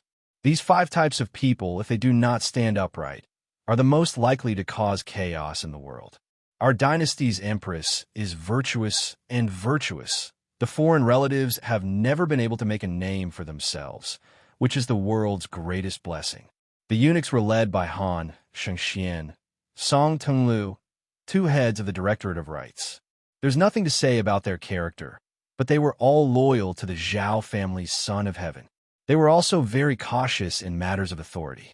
Our dynasty's eunuchs scrupulously abide by their duties, so there's no need to worry about eunuchs interfering in politics. With the assistance of Zhang Julu, the late emperor did his utmost to weaken the feudal vassals, quietly suppressing military force, combining hardness and gentleness. It was quite effective. The new king of Jinggan, Zhao Sun, is also devoted to the country.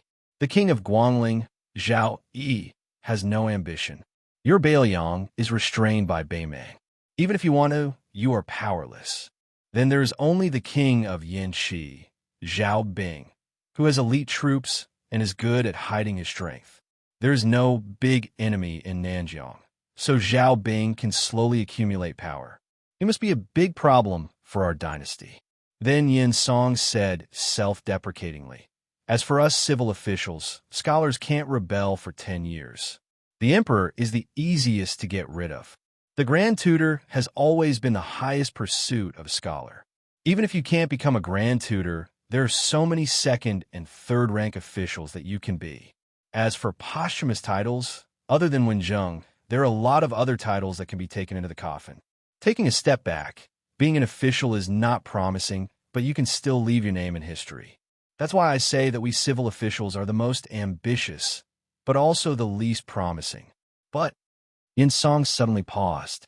With a solemn expression, he said in a low voice, "With Zhang Julu as a role model for all scholars in the world for 20 years, it's different." Su Fengyin smiled and said that Jin San Lang, who rose to the top, said something that poked through the window paper. It was Zhang Julu who taught him that the people are important and the monarch is not. It was also because of this that Jean Lanting submitted to the new emperor that the late emperor decided to kill the Grand Secretary. Yin Song said bitterly, "That little bastard, he's not a son. He's not a subject. Tananon hit him well." Su Fengyin seemed to dismiss it with a smile, but Lu Qingyin intuitively sensed that he was revealing a trace of murderous intent. Yin Song sighed and said, "Almost all of the civil and noble officials of Spring, Eternal Huey, Xiuqi, and Ji Ping are excellent. There are no big problems to be found. However, after following Zhang Julu for so many years, once they lose the breadth of mind of the Grand Secretary, there will be a result of going too far is as bad as not going far enough. The more peaceful the world is, the easier it is for the competition between gentlemen to degenerate into a competition between personal feelings. This old man has many students, and the number of his favorite students can be counted with 2 hands. It's not that this old man is boasting, but he has always followed the teachings of the sage and taught without discrimination. In the first 10 or 20 years, nothing can be seen, but by the time this old man is about to retire, the difference is like heaven and earth. Regardless of whether they are from aristocratic families or from poor families, they can all be considered capable officials and have good governance. However, except for a few students who have managed to start and finish well, the rest more or less have some corruption. However, those with good family backgrounds have a much better table manners. Those who suddenly become powerful are unsightly. This old man was also puzzled. Later on, after thinking about it, it was one of the poor students who revealed the secret. They're afraid of being poor, and they're also afraid of being poor. Even if they don't think for themselves, they have to accumulate wealth for their descendants. Su Fengyin smiled and said, "Actually, this is human nature." Yin Song shook his head and said, "As an official, it is human nature to let your descendants have no worries about food and clothing. However, to let your descendants sit on a mountain of gold and silver for 10 lifetimes is too much." Yin Song took a deep breath and forced a smile. Perhaps this is only this old man's view of the big picture. Yin Song said bitterly, 2 years ago, there was a student who this old man hoped would one day become an important minister in the palace. He was almost 50 years old. After the scandal was exposed, he knelt outside this old man's study for several hours. This old man wanted him to die, but when he thought of that young face and that pair of clear and clean eyes when he asked me for advice, this old man couldn't be ruthless. In the end, he just let him lose his official position. I heard that now that the new emperor has ascended the throne, his thoughts are active again. He wantonly operates in the capital, trying to recover.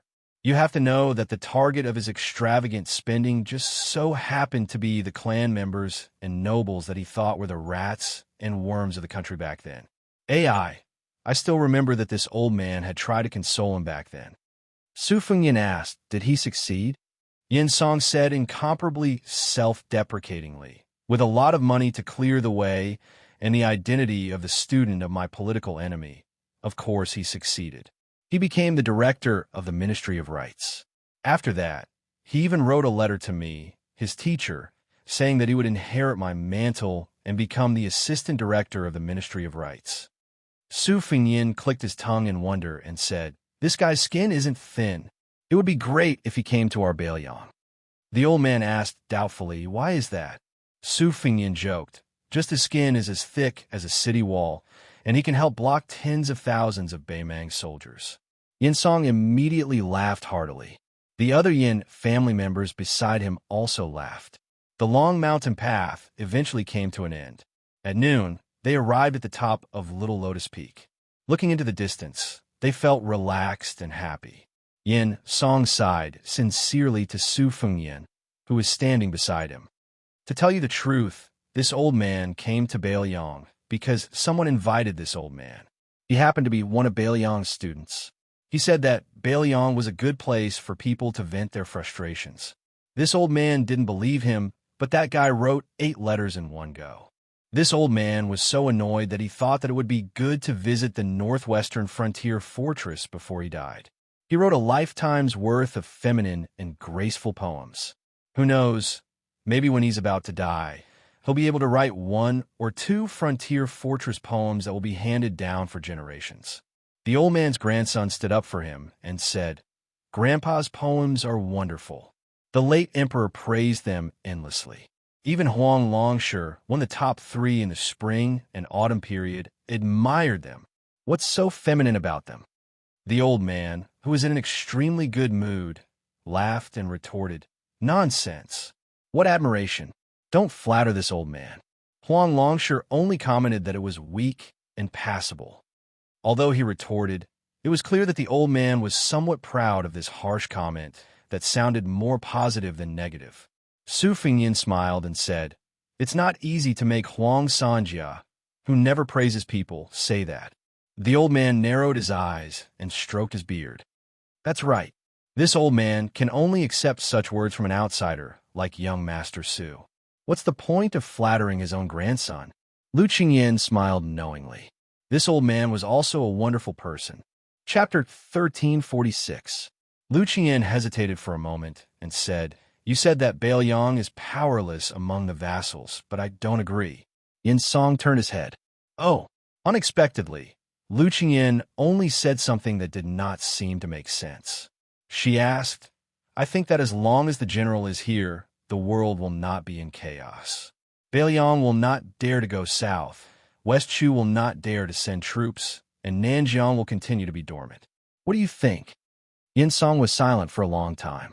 Yin Song, who seemed to be absent-minded, sighed softly and nodded. "I see. This old man understands." Lu Qingyan quickly said, "I don't dare." The old man looked away with a complicated expression and looked at Su Fengyan. "If I remember correctly, you once said in Tai and City that you would do something for the people of the Central Plains?" Su Fengyan asked, "How did you guess?"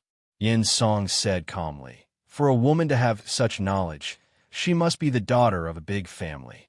She also has a Qingzhou accent. Coincidentally, I have worked with Lu Feiqi, who is the backbone of the Green Party, in the imperial court for many years.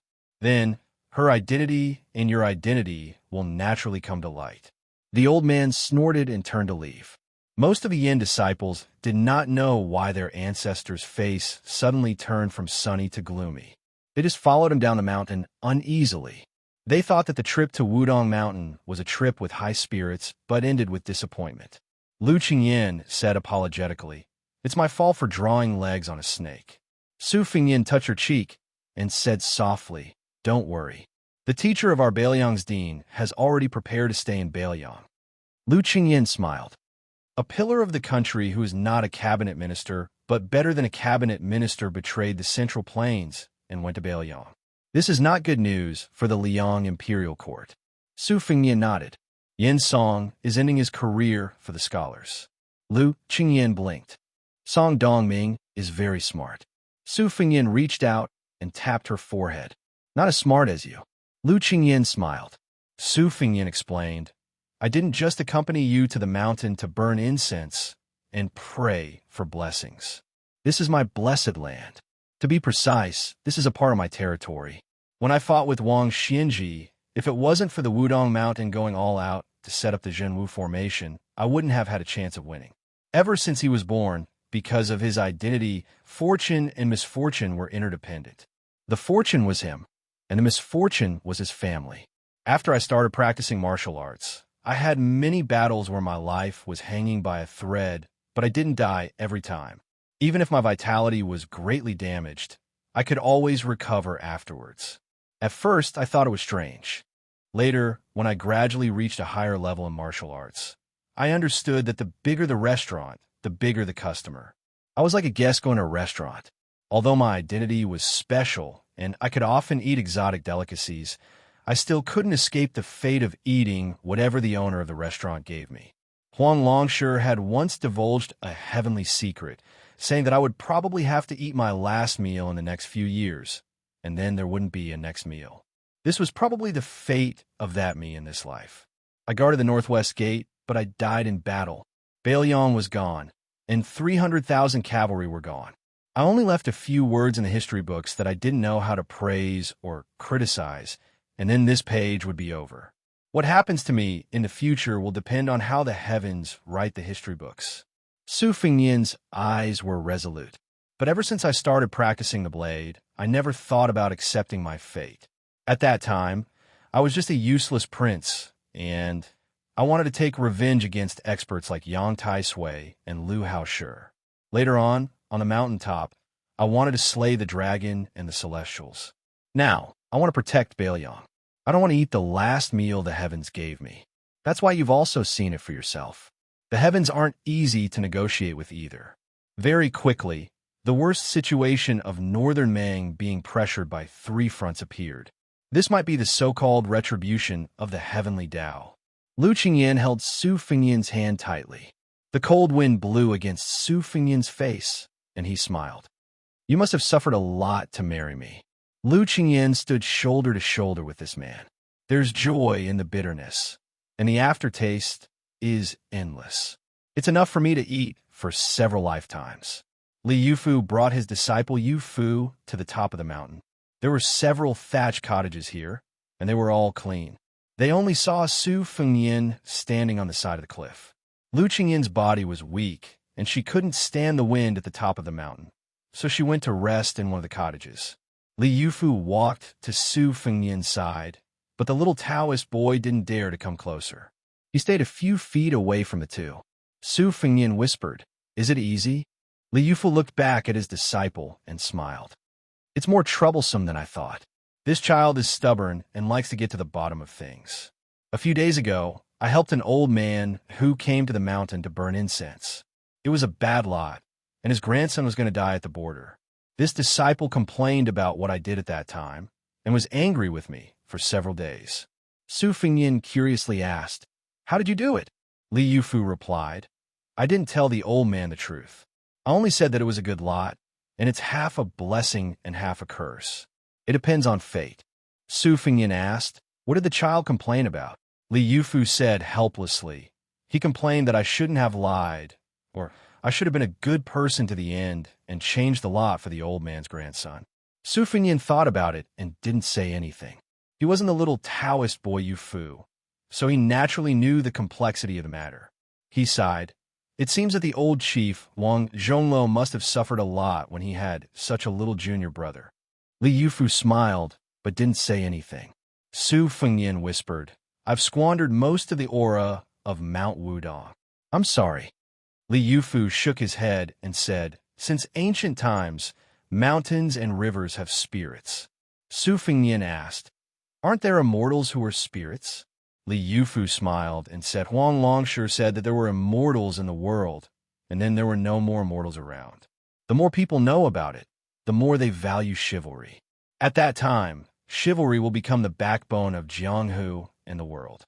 In my opinion, immortal cultivation is too difficult. It's far away, but it's easy to be human. If a difficult thing can't be done, everyone has an excuse. If an easy thing can't be done, it's hard to find an excuse for yourself." Su Fengnian said, "I may not climb the mountain in the future." Li Yufu whispered, "I will go down the mountain often." Su Fengnian smiled and said, "In the future, that child should be beaten. Who told him to kidnap my sister without telling me in his last life? He still owes me."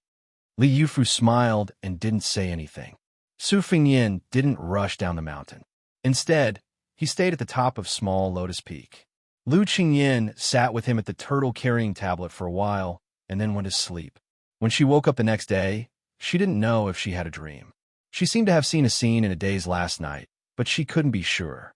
After she opened her eyes, she saw Su Fengnian sitting by the bed. The latter smiled warmly, but didn't give an answer. That night, a father and son stood side by side. The old man folded his hands in his sleeves, and his back was slightly hunched. The old man looked at the territory of Bailiang. The young man smiled and said, "Father, I just know that without you, there are no tigers in the mountains." The old man just gave an irrelevant answer. "If you can't bear it, don't force it. I only said half a sentence before. There's no reason that no son can't die. The second half is true, but there's also no reason that no son must die. Su Fengyin shook his head and said, I'm the king of Bailiang. I'm not guarding the country for the emperor of Zhao, nor am I guarding the northwest for the people of the Central Plains. Father, you also said that where mother was in the past was where Su Zhao's home was. Later, where our children were, was where your home was. So to me, Su Fengyin, where my parents' graves are, is where my home is. I'm afraid of death, but if there's a day when I die, I'm not afraid of dying in Bailiang. The old man pointed to the distance and laughed loudly. This is a great place. I, Su Xiao, led the cavalry under my command and trampled all over the 9 countries of spring and autumn. Xianxia, will you go to Beimang for me one last time? Su Fengyin nodded and said, Okay. Chapter 1347. On the Lantern Festival of the second year of Xiangfu, Bailiang Province, Chongqing City, the provincial city of Yuzhou, the lanterns were lit, and the fireworks were dazzling. Among them was a middle-aged man in a Confucian robe who was enjoying the scenery with his family. Although he was not eye-catching in the officialdom of Yuzhou Province, he was only a secondary class 5 civil official. There were so many generals in Yuzhou Province. Tang Wenjin was just an assistant official from a poor family. His superior official, Hong Xianxia, was able to enter the field of vision of the central government of Liang Province, especially the Ministry of War because of Gu Jiantong's favor. However, perhaps not many people in Yuzhou Province had heard of Tang Wenjin's name. Nevertheless, Tang Wenjin's significance to Yuzhou Province, especially the military significance of the frontier line, could not be underestimated. Tang Wenjin had made a great contribution to the Wudong system, which was said to be capable of killing 160,000 northern barbarians. It was Tang Wenjin who had followed Hong Xianxia step by step across the gourd mouth and participated in the whole process from the drawing of the geomancy map, the selection of the Wudong system, and the excavation of the ground. It could even be said that Tang Wenjin had the most meticulous and perfect military map in his mind. Once the war broke out in Yuzhou Province, if Hong Xianxia and Tang Wenjin were not at the gourd mouth, the effect of the Wudong system would be greatly reduced. Being exposed to the wind and the sun all year round, this civil official, who had a good reputation, had a dark complexion. His beautiful and fair-skinned wife, who was from Yinji County, made Tang Wenjin look like a big piece of charcoal. This time, Tang Wenjin returned to Chongqing City from the border to report the detailed military situation to the general of Yuzhou, Huang Fucheng. The reason why he enjoyed the lanterns with his wife and son on the Lantern Festival was not because he was bored, but because Tang Wenjin felt that if he missed this family reunion, he would be separated forever. Although Tang Wenjin was a civil official, most of the civil officials in Bailiang could ride and shoot the enemy. Since ancient times, Yinji County had been rich in beauties. In the unofficial history, there was a saying that the common people still took delight in talking about. It was precisely because of a foxy woman from Yinji County that caused the Great Qin dynasty to perish for 2 generations. Therefore, the people of Bailiang had a humorous saying, if you marry a wife, you should marry a daughter from a rich family in Lingzhou, and if you marry a concubine, you should marry an aunt from Yinji County. Tang Wenjin married a woman from Yinji County, but he did not take any concubines. For many years, they lived in harmony and harmony. The only flaw was that they gave birth to 2 daughters, but they did not have a son. However, Tang Wenjin did not feel any regret. He doted on his 2 daughters very much. On the other hand, his wife always felt that she had let down the Tang family. Tang Wenjin often joked and comforted her, saying that the Wubao beacons at the mouth of the gourd were his sons. If it was not easy for parents to raise their children with a handful of shit and a handful of urine, then Tang Wenjin, who was in charge of trivial matters, could indeed be called the biological parents at the mouth of the gourd.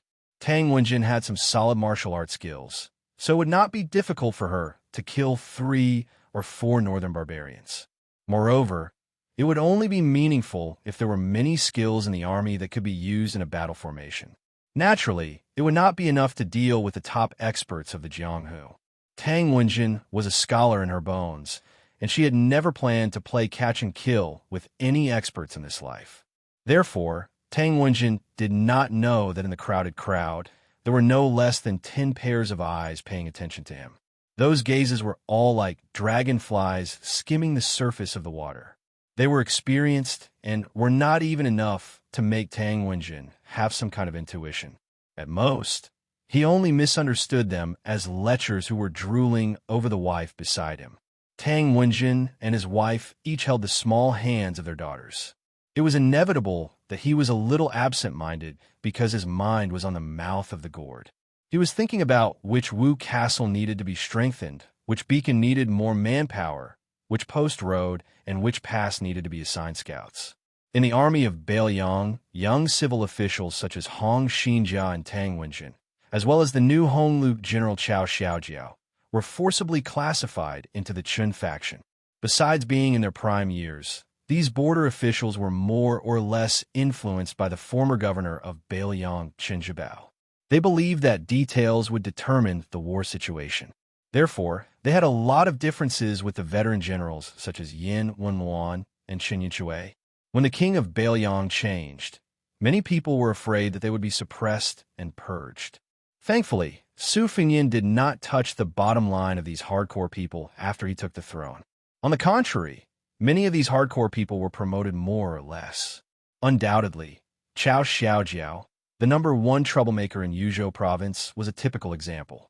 They also reciprocated the tacit consent of Su Fengyin and the specific implementation of the policy of pacifying the border army and mobilizing the provincial army, which was carried out by Su Beiji and Chen Shiliang. Tang Wenjin had no impression of the king of Bailiang. He did not admire or dislike him. As long as he did not come to the defense line at the mouth of the gourd, Tang Wenjin would continue to work for him without complaint. Tang Wenjin suddenly smiled and felt a little proud. It was true that the mouth of the gourd had consumed a huge amount of Bailiang's provisions, but he and General Hong were using those stones to exchange for the lives of the Bailiang barbarians.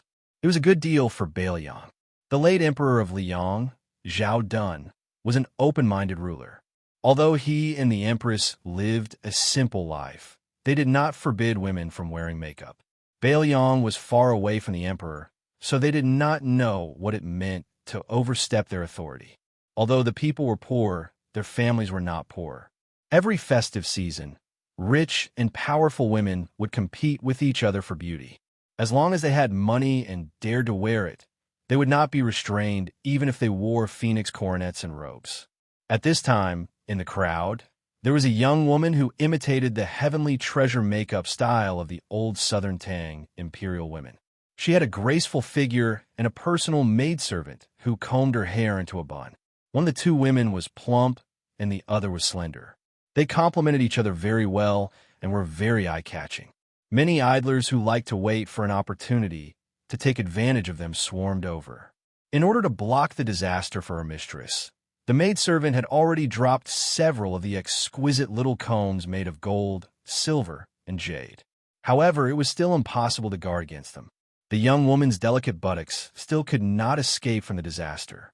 She was gently patted by a nimble, skinny monkey with a mouth full of yellow teeth. Obviously, he was a veteran. The young woman was so frightened that her face turned pale and she hurriedly ran away. This scene happened to fall into the eyes of Tang Wenjin's wife. In addition to sympathy and annoyance, she also had a hint of jealousy and ridicule. She whispered to her husband, "Wearing such gaudy clothes and without the protection of a strong servant, isn't she just attracting bees and butterflies? Who's to blame?" Tang Wenjin did not care about these trivial matters. He nodded carelessly and had no intention of being a hero and saving the beauty. Cold women's temperaments were mostly unyielding and valiant. They were not inferior to men. Don't be fooled by their appearance of being gentle and timid. If they were really angry, they would definitely roll up their sleeves and fight fiercely, scratching other people's faces until they bled. Wasn't the wife next to Tang Wenjin the same one who, after marrying from a small place in Yinji County to the provincial capital, rewarded the prodigal with a ruthless kick to the groin when she participated in the lantern market for the first time? Not far away, A tall old man with a felt hat on his head threw a string of copper coins as a reward to the dwarf who was performing a fire-spitting performance. At the same time, in the sea of people, there was a traveling monk who was becoming more and more common in Balion. He carried a bamboo rack with scriptures on his back. There was a young couple dressed in coarse linen. They were buying a stick of candied haws for their child from the man selling them. In a northeast corner of the downtown, there was a prosperous Dongfu temple. From the top of the bell tower, one could overlook half of the market. There were young masters and beautiful women in luxurious clothes, talking and laughing. There were poor scholars scratching their ears and cheeks, trying to recite something. There were old men in their twilight years muttering to themselves. In the corridor outside the attic, a short Taoist holding a horsetail fly whisk glanced at the scenery where Tang Wenjin was standing. Then he took out a small booklet from his chest and dipped his finger in his saliva. He opened the booklet and saw the name Tang Wenjin in the light that was almost as bright as day. He chuckled softly and said, "Wenjin, what a great name. I heard that in the imperial court of the Central Plains, only a rare court official could receive such a title after death. Boy, you should take it easy in your next life." Just as the Taoist finished his soliloquy, a series of imperceptible changes took place in the downtown area. The girl from the heavenly treasure makeup, who was molested by the skinny monkey, lowered her head and ran a few steps away from Tang Wenjin. She twisted her waist. Even though she was in a difficult situation, she still had a natural charm. At some point in time, the servant girl in the bun had taken a small silver hairpin from her head. She should have flicked her wrist and flicked it upwards, but when her young miss twisted her waist to the left, the silver hairpin brushed against the right side of her waist and accurately pierced towards Tang Wenjin's heart. But at this moment, her wrist was tightly grasped by the skinny monkey who looked no different from an ordinary ruffian. The servant girl pretended to be panicked and turned her left elbow, trying to hit the temple of the man who was trying to stop her. But in an instant, her body went limp. After the skinny monkey, who looked only obscene, held the servant girl's wrist with one hand and suddenly exerted force with the other hand, which was only a foot away from the girl's back. It was the mountain-splitting punch, which was Lu's specialty in the external martial arts school of Balion. This punch directly broke the delicate girl's spine. Then he carried the servant girl on his shoulder and shouted loudly that he was going to marry a wife and go home. He ran all the way, which made the people around laugh. They thought that this was a guy who dared to molest a girl in the street. He would have to eat in the state prison after this. Chapter 1348.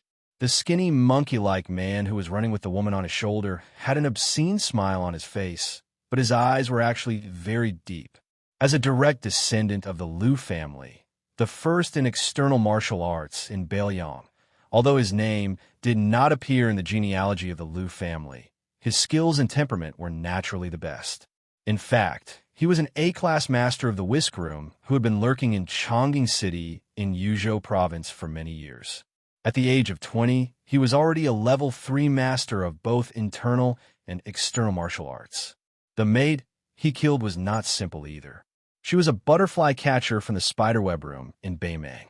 After the successful strike, the skinny monkey-like man did not make any unnecessary movements and directly withdrew from this unconventional battlefield.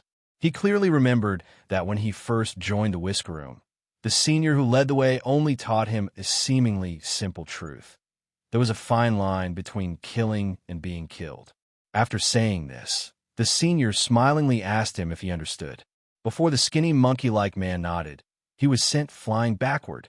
After lying on the bed for 2 months, he could finally get up and walk. After that, he understood a little. In the whisk room, which was built by Chu Lushan, rules were the most important. When and where to kill, what method to use to kill, when and where to withdraw. If there was an accident, someone else would secretly remedy it. No one was allowed to act on their own. The most taboo in the whisk room was to be self-righteous. If anyone dared to break the rules, Chu Lushan, the team leader, had a variety of rules to teach people. Therefore, for so many years, the assassination of the whisk room spies and men of sacrifice was very clean from the beginning to the end. Over time, there were very few accidents. After seeing the butterfly catcher being carried away, the old man in the felt hat who had thrown a string of copper coins to the vaudeville dwarf blocked in front of the man and woman in linen clothes, preventing them from getting closer to Tang Wenjin and her husband. The old man greeted them with a smile, as if he had met a longtime friend of his. In an instant, he exchanged 6 moves with the young man. Finally, the old man with a kind smile put his arm around the young man's shoulder and stabbed a poisoned dagger into the waist of the Beimeng catcher. What's more, the dagger was quickly pulled out and stabbed again.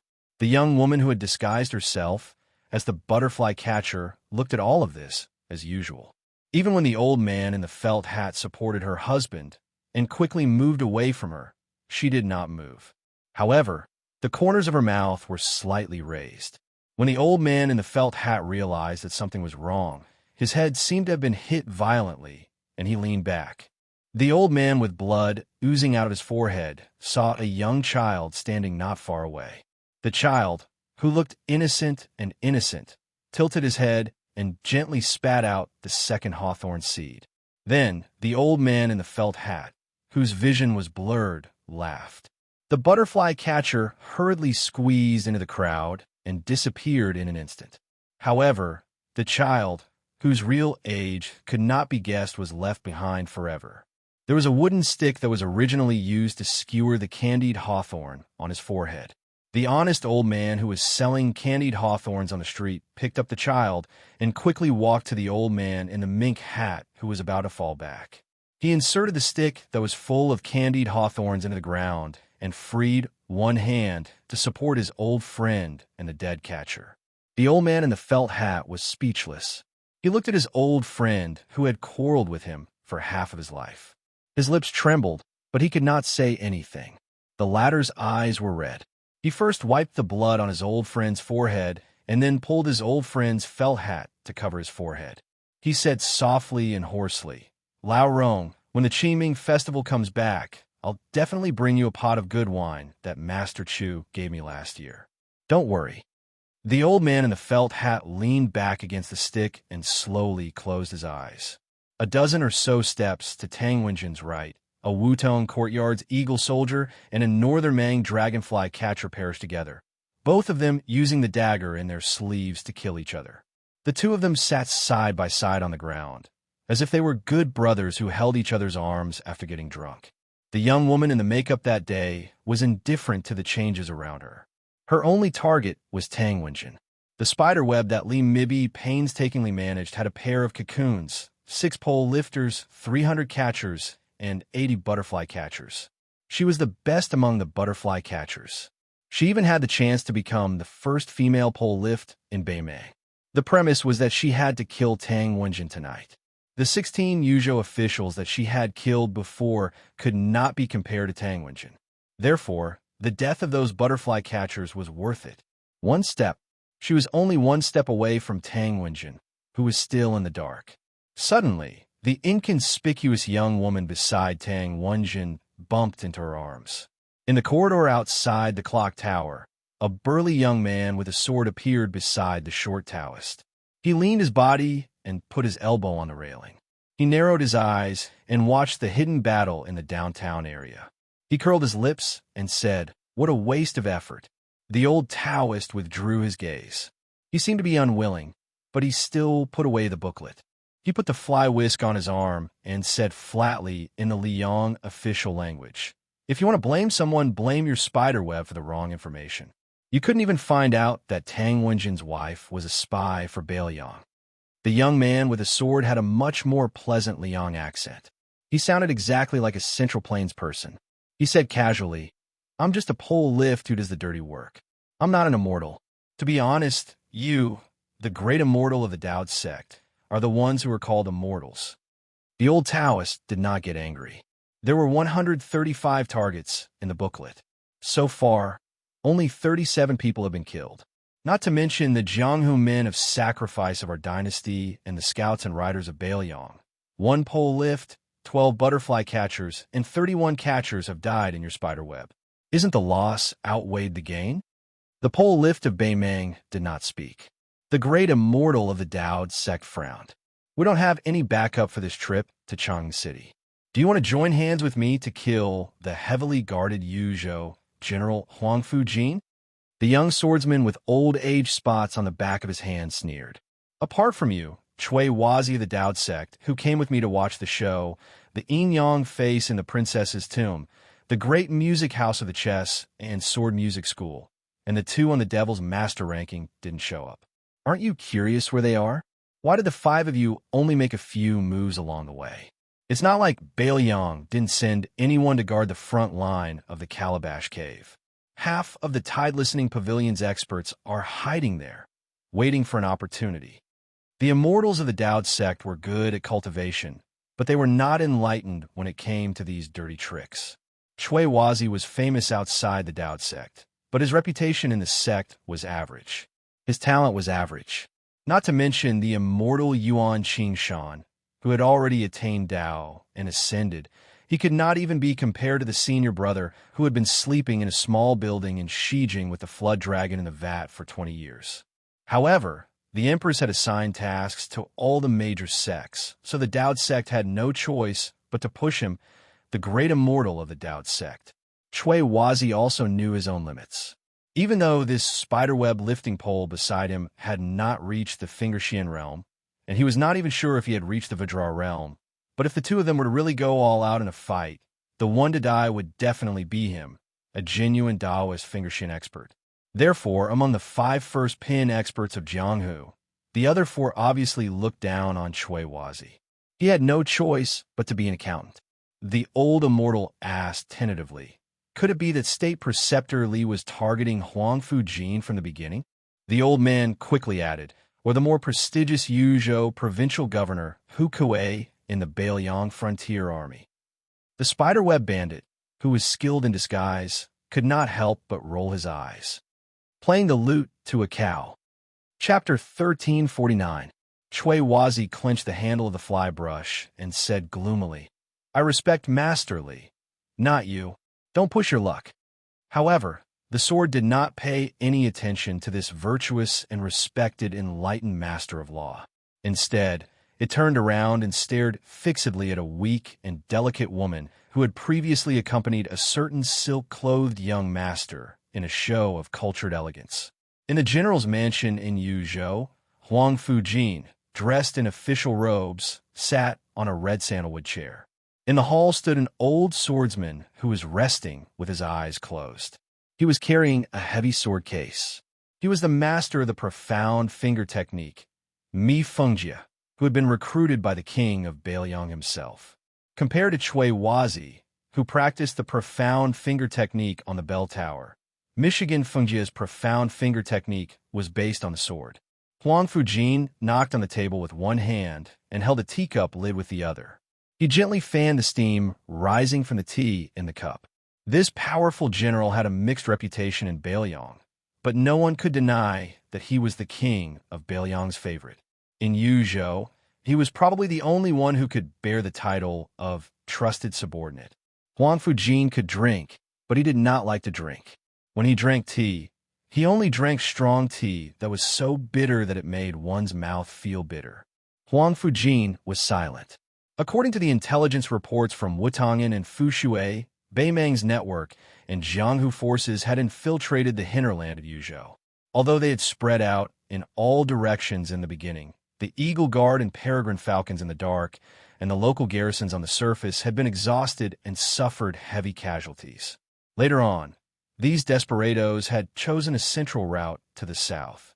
Then, under the cover of large-scale assassinations on the left and right, they had gone straight to Yozhou's capital, Chang'an City. The target of the assassination was obvious. It was either him, the general of Yuzhou, or Governor Hu Kuei, in Chang'an City.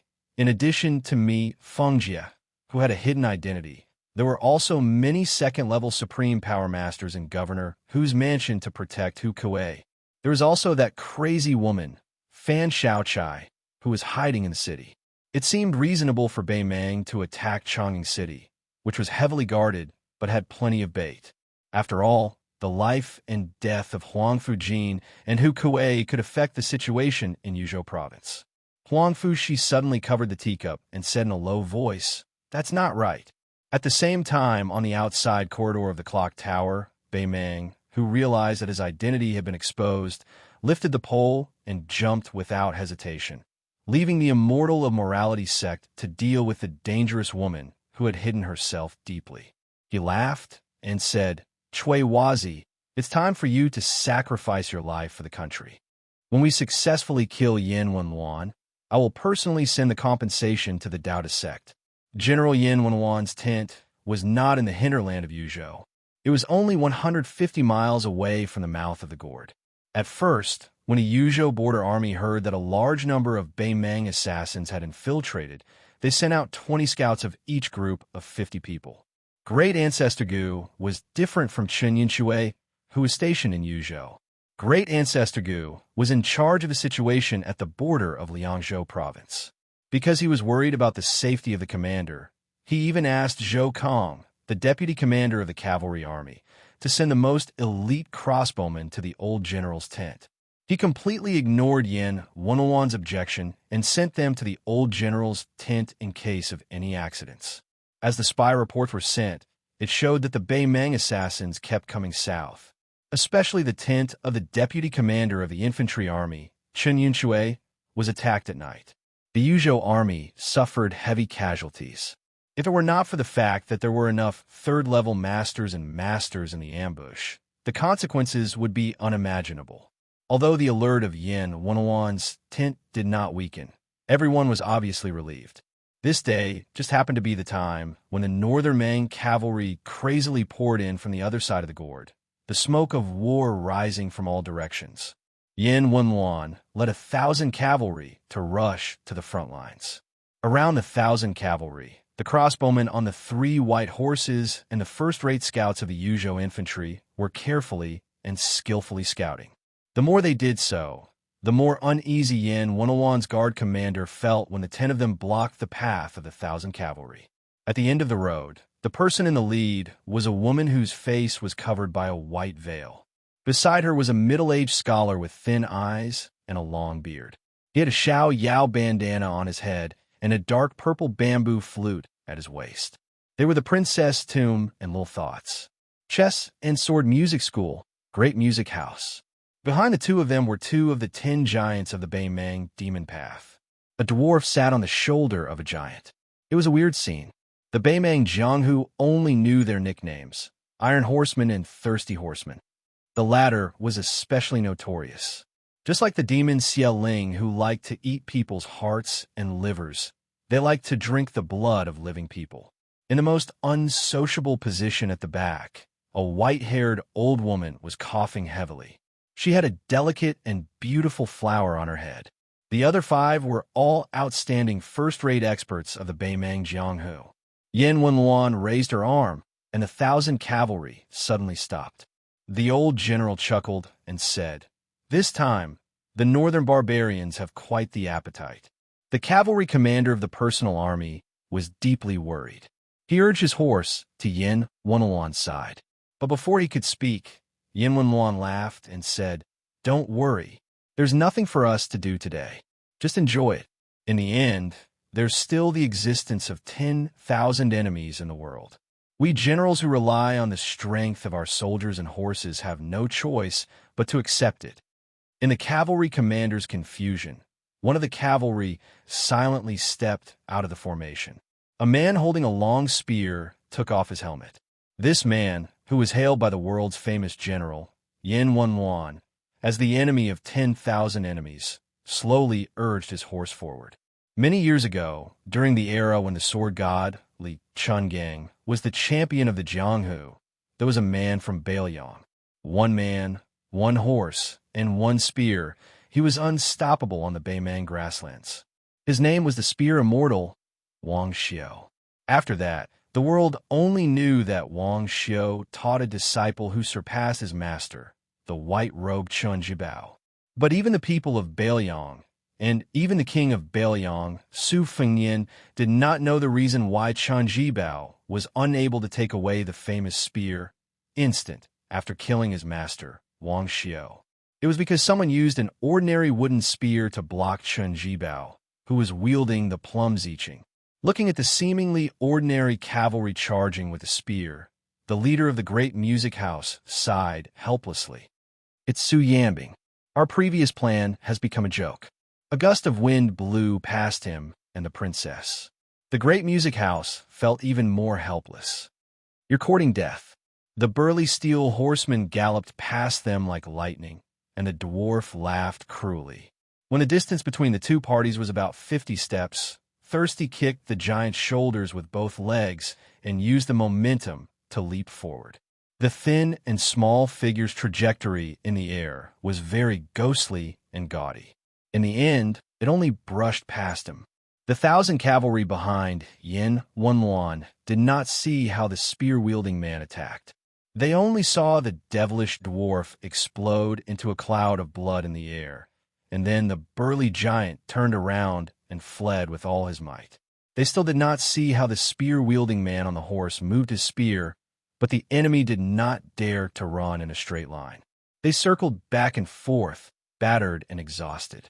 The next scene was even more inconceivable.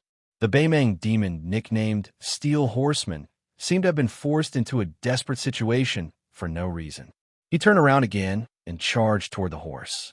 In the end, like an idiot committing suicide, he crashed into the tip of the spear, allowing the spear to pierce through his head.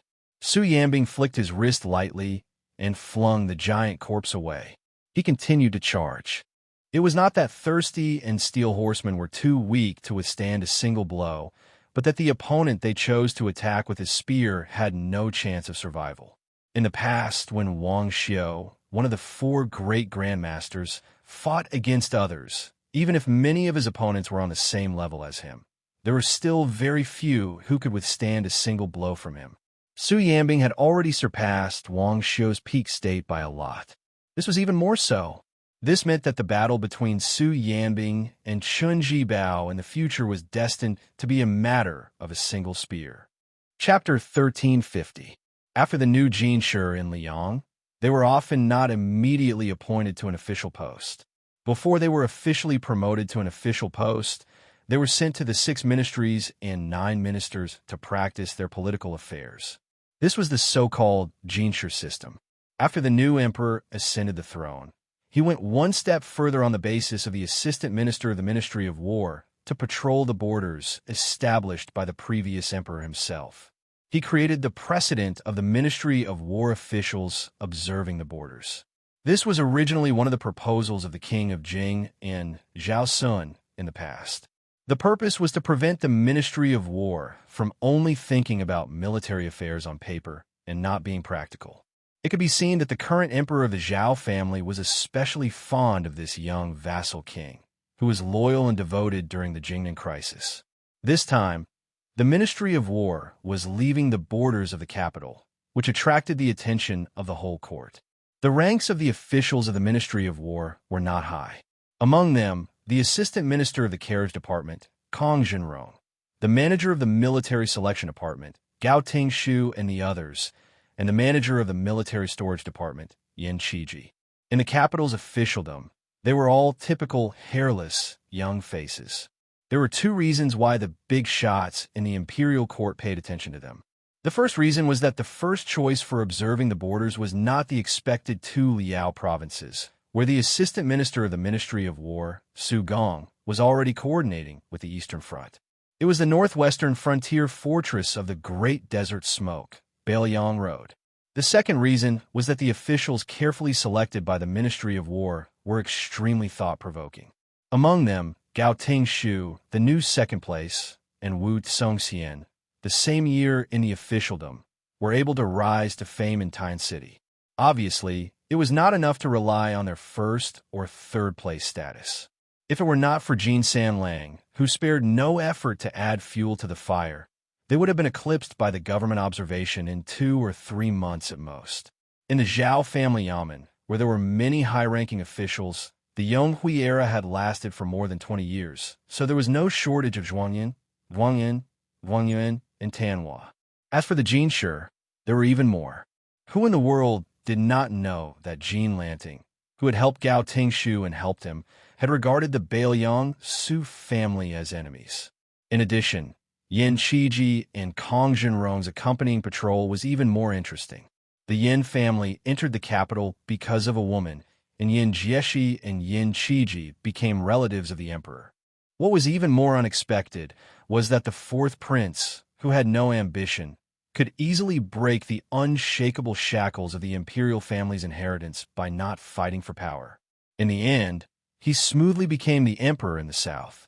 The emperor's father-in-law, Yin Jieshi, was previously a scholar of the Dongyuan Pavilion. Yin Shiji, who was often teased and bullied by the playboys of Taiyan City when he first entered the capital, had now become the emperor's uncle.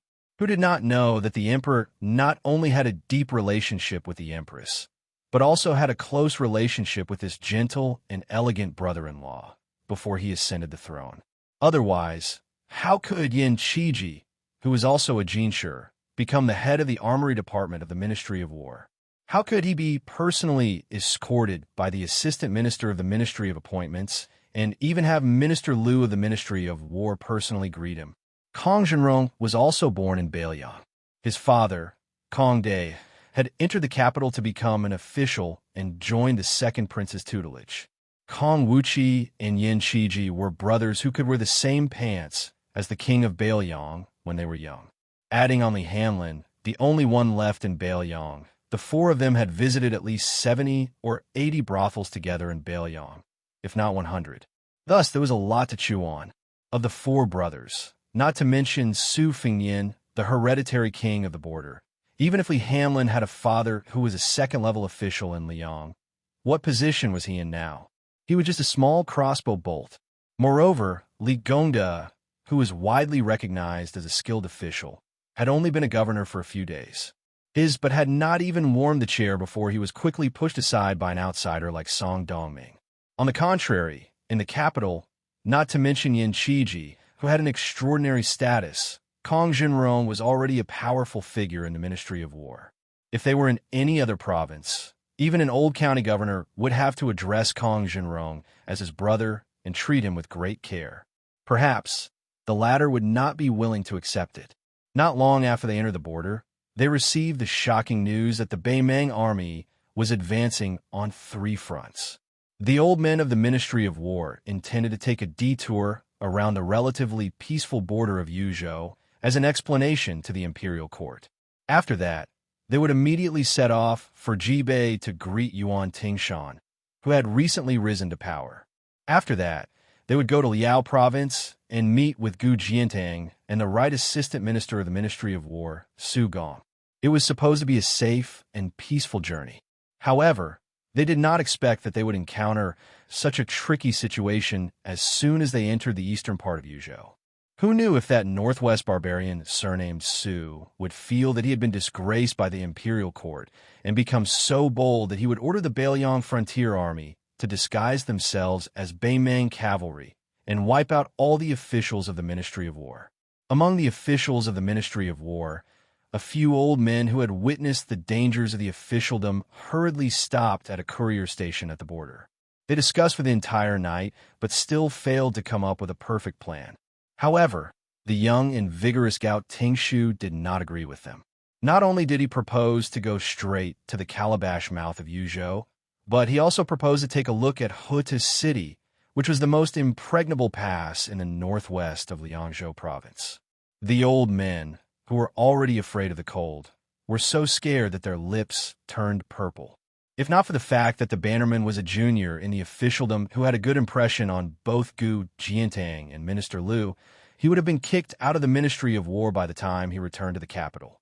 Compared to Gao Tingshu, who was like a newborn calf that was not afraid of tigers, Yin Shiji, who had been gentle and courteous along the way, was much more amiable in the eyes of those old foxes in the officialdom. After a torturous night at the courier station, they did not know how many times they had picked the wick. In the end, it was Yin Shiji who came up with an idea that made the old men feel more and more appropriate the more they thought about it. The imperial uncle proposed not to go to Yuzhou province or the northern line of Liangzhou province, but to go directly to Beiliang Palace and Mount Qingliang. Liang Shihu, who was in charge of the specific affairs of the department for purging officials, stroked his beard and made up his mind. He squinted his eyes and smiled as he said, "Good." Official Liang found this young imperial uncle more and more pleasing to the eye. Going Mount Qingliang, which was famous throughout the world, was a good idea. No matter how unruly the king of Bailiang was, even if he had dared to send troops to resist an imperial edict, he would not be so daring as to kill someone in his own palace, right? Besides, with the friendship that Yin Qiji and Kong Zhenrong had built up with the king of Bailiang, even if there was not much left, going to Bailiang Palace would not be a Hongmen banquet. Besides, who had not heard of the spectacular sight of tens of thousands of carps swimming in Tidehark Lake? There were so many officials in Grand Peace City, but how many of them had the opportunity to see it with their own eyes? After leaving the capital, Gao Tingshu, who appeared to be in high spirits, hesitated for a moment. In the end, he did not say anything that would offend the public. It seemed that Manager Yan's status as the imperial uncle was not something that he, the second-rank scholar with an unstable foundation, could provoke. Chapter 1351.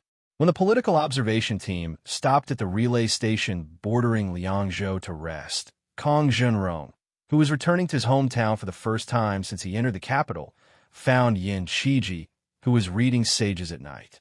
He sat down and did not say anything. After a few years of polishing, Yin Qiji gradually lost the childishness of a foreigner entering the capital. Furthermore, he had a scholarly temperament. After the Yin family had a meteoric rise, this young scholar with a weak temperament had imperceptibly become more assertive. This made his father, who was the Grand Secretary of the Grand Hall, feel very gratified. Kong Zhenrong did not speak, and Yin Qiji did not take the initiative to speak either. There was only the sound of him flipping the book and the occasional sound of the lamp wick cracking in the room. In the end, it was Kong Wuxia who could not hold it in and asked in a low, muffled voice, "Yin Qiji, do you think Brother Feng will be angry and refuse to see us?" Yin Qiji continued to read and seemed to be unsure. He said softly, "I don't think so." Kong Zhenrong, who had just shaved his beard this morning, touched his stubble and sighed sadly. "You are lucky. You and Hamlin have been together with Brother Feng for a few more years. I ran to the capital a few years before you. The last time Brother Feng went to the capital, my father was muddle-headed and tricked me to go to the south of Jingji early. In the end, we did not meet. In Qiji, you read more books. Do you think Brother Feng will think I am not loyal? If I had known it would be such a depressing situation, I would not have gone to the capital with my father, even if I had run away from home." Yin Qiji did not flip the book again. He stopped at the page in his hand and was silent. Kong Zhenrong asked, "Why don't you go to the Ministry of Personnel or the Ministry of Rights? Why did you come to the Ministry of War? Didn't you hate war and bloodshed the most since you were young?" Yin Qiji sighed. "It is because I hate it that I want to go to the Ministry of War." Kong Zhenrong rolled his eyes. "You scholars have a lot of tricks up your sleeves. You don't say it directly. Others take off their pants to fart, but you wear your pants to shit." Yin Qiji's eyes suddenly sharpened. He looked out of the window and whispered, "When you go back, tell Uncle Kong to stop writing to King Tang of Gangnam-do." Seeing Kong Zhenrong's confused appearance, Yin Qiji almost squeezed out word by word. Especially the matter of King Tang sending people to the capital to present the auspicious white deer. "Tell your father not to get involved." Kong Zhenrong wondered, "Isn't this a good thing?" Yin Qiji sneered, "You don't have to care about anything. You just need to tell your father that it was an unintentional remark I made after a family banquet. Your father knows the severity of the matter." Kong Zhenrong, who used to be Yin Qiji's shield, looked at Yin Qiji's face and said softly, "Eating chicken, Yin, I don't think I know you." Yin Qiji's originally tense face softened a little. He picked up the book on the table again and said almost to himself, "I didn't want to either." The following trip to Liangzhou made the hearts of the officials, including Liang Zhenrong of the Department for Purging Officials, slowly relax. Not only did the local armies of Liangzhou open the gates for them, there was also a newly appointed lieutenant who personally escorted them to the outskirts of Liangzhou City. Although there was a hint of surveillance, at least on the surface, it gave enough face to the Ministry of War's political observation this time. Liang Zhenrong did not have a military background, but as an old official of Zhang Lu of the Ministry of War, his vision was not bad. He could tell that Beiliang's local army was strong, far superior to the capital and Jizhou. Naturally, he began to feel fear of the Su family's 300,000-strong cavalry. He sighed with emotion. It turned out that Beiliang's light cavalry was already so majestic. When the group of officials, who were looked at like monkeys by the people of Liangzhou, arrived at the gate of the king's mansion at the foot of Mount Qingliang and saw the 2 stone lions that were as tall as 2 people, even the experienced and knowledgeable old men of the Ministry of War looked at each other and gasped. How majestic! Yan Qiji and Kong Zhenrong's expressions were complicated. Gao Tingshu snorted coldly, scaring Liang Zhenrong into coughing heavily, afraid that the people of Beiliang Palace would hear. In Liang, there had always been a saying that the local officials were 3 feet lower than the officials of the capital. This meant that the prestige of the officials of the capital was naturally 3 ranks higher than that of the local officials. Now, there was no need to mention the officials of the Ministry of Personnel who were arrogant towards the officials of the capital. Although the Ministry of War, which had lost its backbone, was beginning to be overshadowed by the Ministry of Personnel led by the new, heavenly official of Liang, in Mao Chun, its prestige was still there. Liang Zhenrong was the chief official in charge of all the political plans in the world and a proud scholar. Therefore, when he led the way through the side gate of Beiliang Palace, he had the air of a capital official that swayed his sleeves as he walked. Even the steward of the king's mansion could not help but take a few more glances.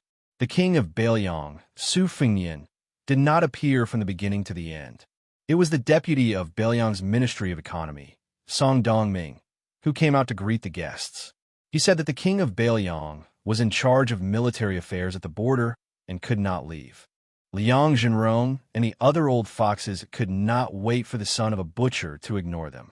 They said a bunch of flowery words that did not cost any money and praised the king of Beiliang for being so busy every day that he even had to go to the front lines to guard the northwestern border for the imperial court. Song Dongming, the self-appointed deputy of Beiliang's Ministry of Economy, smiled and accepted everything on behalf of the king of Beiliang. It was probably because the deputy had the aura of a famous scholar from the Central Plains that made people feel like they were bathing in the spring breeze. Liang Zhenrong and the others immediately felt a lot better. They also felt that it was a pity that Song Dongming was a bright pearl covered in dust. If he went to the imperial court in the capital and stood side by side with the officials of the imperial court, that would be a sight to behold. After Song Dongming held a welcoming dinner for the officials from the Ministry of War, unexpectedly, he did not have any intention of fooling around. As soon as he put down the chopsticks on the table, he stood up and led everyone to his office on the mountainside of Mount Qingliang to take a seat.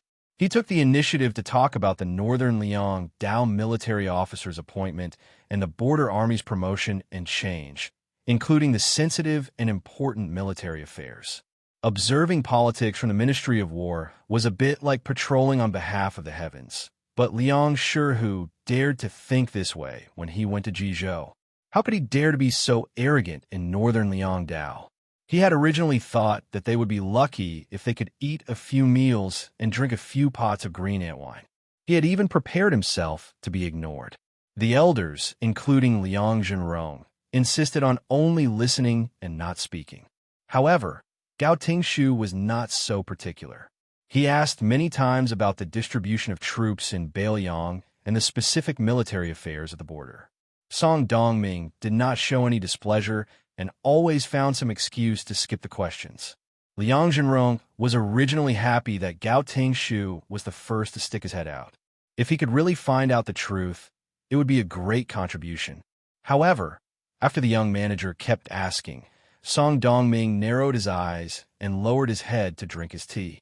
Liang Zhenrong could no longer sit still. He glanced at the door in fear, afraid that if the deputy threw his cup, 500 executioners would rush out and push them to the ground, chop them up, and feed them to the dogs. Liang Zhenrong hurriedly tried to smooth things over. He said that he had heard that the scenery of the Tide Hark Lake was the best in the world and wanted to bring his colleagues to see it for themselves. Song Dongming did not stand up this time. He only smiled and let his subordinates lead the officials to Tidehark Lake. Song Dongming then went to the top of the mountain alone. He looked at Su Fengyan, who was travel-worn, and asked, "Since you're back, why don't you talk about the old days?" Su Fengyan shook his head. He looked at Tidehark Lake and said, "Sir Song, come with me to the back of the mountain. Let's go together and engrave the 296 names on the tombstone." Song Dongming nodded. The deputy of the administrator, who was walking with Su Fengyan to the back of the mountain, was obviously angry for a long time. Finally, he could not hold back his anger and said, "What a good saying! But what about the 296 people in Bailiang?" Su Fengyan said calmly, "Bailiang will remember it." Chapter 1352. Behind the mountain was a forest of steels. Stone steels were everywhere, and there were even more under construction. Most of them were still wordless, but there were already several hundred stone steels in the periphery that already had owners. They were all made from calligraphy pills, and they were all from the dragon elephant cavalry who had died in the battle in Liuzhou at the end of the auspicious year.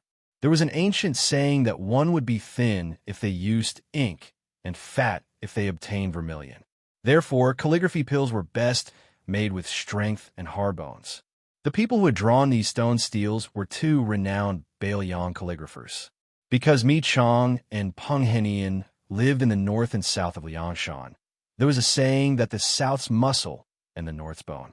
Because of the conflict between the north and south, the two old calligraphers put on a stance that they would never interact with each other. Moreover, when great General Su Xiao was still alive, they did not think much of Bailiang's military and political affairs. However, when the Bailiang Palace announced that they were going to erect 300,000 stone steels, Mi Chang was the first to go to Mount Qingliang. He asked a few questions, and after getting the answers, he stayed there and then wrote a letter to Peng Henian. The general idea was, "Grandson Peng, do you dare to come face to face with your grandfather?" Afterwards, Peng Henian took the set of 4 treasures of the study that he regarded as his life and ran to the back of Mount Qingliang. He and Mi Chang built a hut and lived next to each other. The two old enemies actually became neighbors. Then, in the midst of the two old men sparring, or more accurately, quarreling with each other, the deputy administrator Song Dongming personally gave them a list. On the list were names and 2 simple things: when and where they were born, and when and where they died. At the beginning of the calligraphy pill, the two old men still had the intention of competing. Later, when Mi Chang wrote a name, he suddenly burst into tears. Lu Hongyi, a young man from Chunshui County in Lingzhou. When he was young, he relied on his family background and was unbearably naughty. This old man even scolded him for wasting that name. This child was only 21 years old. How could he die just like that? After that, Mi Chang Peng Henian became more and more silent. Other than communicating with the stonemasons who were responsible for carving the words on the back of the book, he did not like to talk much. Today, when the Mi and Peng elders heard that someone had arrived at the steel forest, their hearts tightened. With complicated feelings, they took their luggage and ran over to take a look. To their surprise, it was the king of Bailiang who had come in person. The two elders were not used to bowing to anyone, so their actions were very unfamiliar. Su Fengyan hurriedly helped the two elders up, but did not exchange any pleasantries. After a moment of hesitation, he divided the pile of paper into 4 portions, one for him and one for Song Dongming, and the other half for me and Peng, the 2 calligraphy grandmasters. The 4 silently began to write on the steel. Behind the 4 of them, there were 2 to 3 skilled craftsmen who had already prepared the tools and were waiting for the carving. In the evening, the sound of metal and stone clanging could be heard. Su Fengyan and Song Dongming finished half an hour earlier than the 2 old men. By the time they finished the last batch of rice, it was already dark. They didn't even have time to wipe their hands full of red rice. The old man walked to Su Fengyan's side with a tired look and asked in a deep voice, "Why are there wars everywhere in the hinterland of Yuzhou?" Su Fengyan said softly, "The spies of Beimang have infiltrated and are wantonly assassinating the officials of Yuzhou." Mi Chang directly pointed at Su Fengyan's nose, jumping up and down as he cursed. Back then, when your father was still alive, Northern Mang also had assassins ambushing us. How could they have been stopped outside the pass? How did you become the king of Bailiang? Aren't you the best ace in the world? Su Fingyan? Do you only know how to stare all day long? You watch people die in front of your eyes, and then you collect their corpses and pretend to write a few names. Song Dongming was about to speak when Su Fingyan, wearing a thick fur coat, waved his hand and stopped the deputy administrator's explanation. He looked at the old man and said apologetically, "I didn't do a good job." Peng Henian's personality was not as impatient as Mi Chong's, but he was still angry. However, he still pulled on the latter's sleeve. When Su Fingyan had walked far away, the gloomy-faced Mi Chong spat heavily at the back of the figure. He threw the priceless green crab shell inkstone in his hand onto the ground and said, "I'm not writing anymore. I'm not staying in Bailiang anymore. I'm going to Jiangnan. I'll write the words, Su Fingyan is a bastard for as long as I can live in this life." Not long after, Song Dongming turned back and saw Mi Chong standing in the same place with his eyes closed. Peng Henian squatted on the ground and sighed. Neither of them picked up the inkstone. Song Dongming bent down to pick up the inkstone. He was not in a hurry to return it to its owner. He looked at the top of Mount Qingliang and said in a low voice, "The two of you probably haven't heard of Beimang Sword Aura is close to Huangqing, and who the founder of the chess and sword music school's bronze statue is. Neither of you have seen a real dragon. In fact, I, Song Dongming, have never seen one. But I know two things. First, Huangqing died in Liuzhou. The real dragon raised by Beimang is also gone. Along with it, hundreds of qi cultivators hiding in Beimang's Shijing are also dead. The second thing is that there are two tombstones here. They're almost engraved with two names. Coincidentally, both of them have the surnames Su Longxiang and Su Fingyan." Song Dongming turned around and returned the ancient inkstone to Mi Chong. He smiled calmly and said, "If Beimang is really gone one day, Su Fingyan will definitely be included on the tombstone. Of course, I, Song Dongming, am an outsider. At that time, I hope that Olmi will be willing to write it." After saying that, Song Dongming slowly left.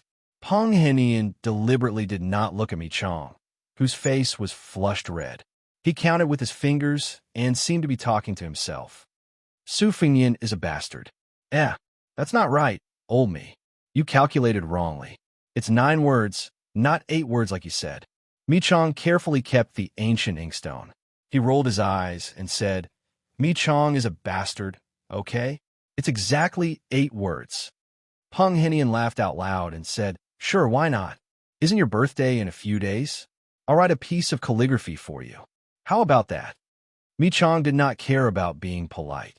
He flew into a rage out of humiliation and said, "Write your head."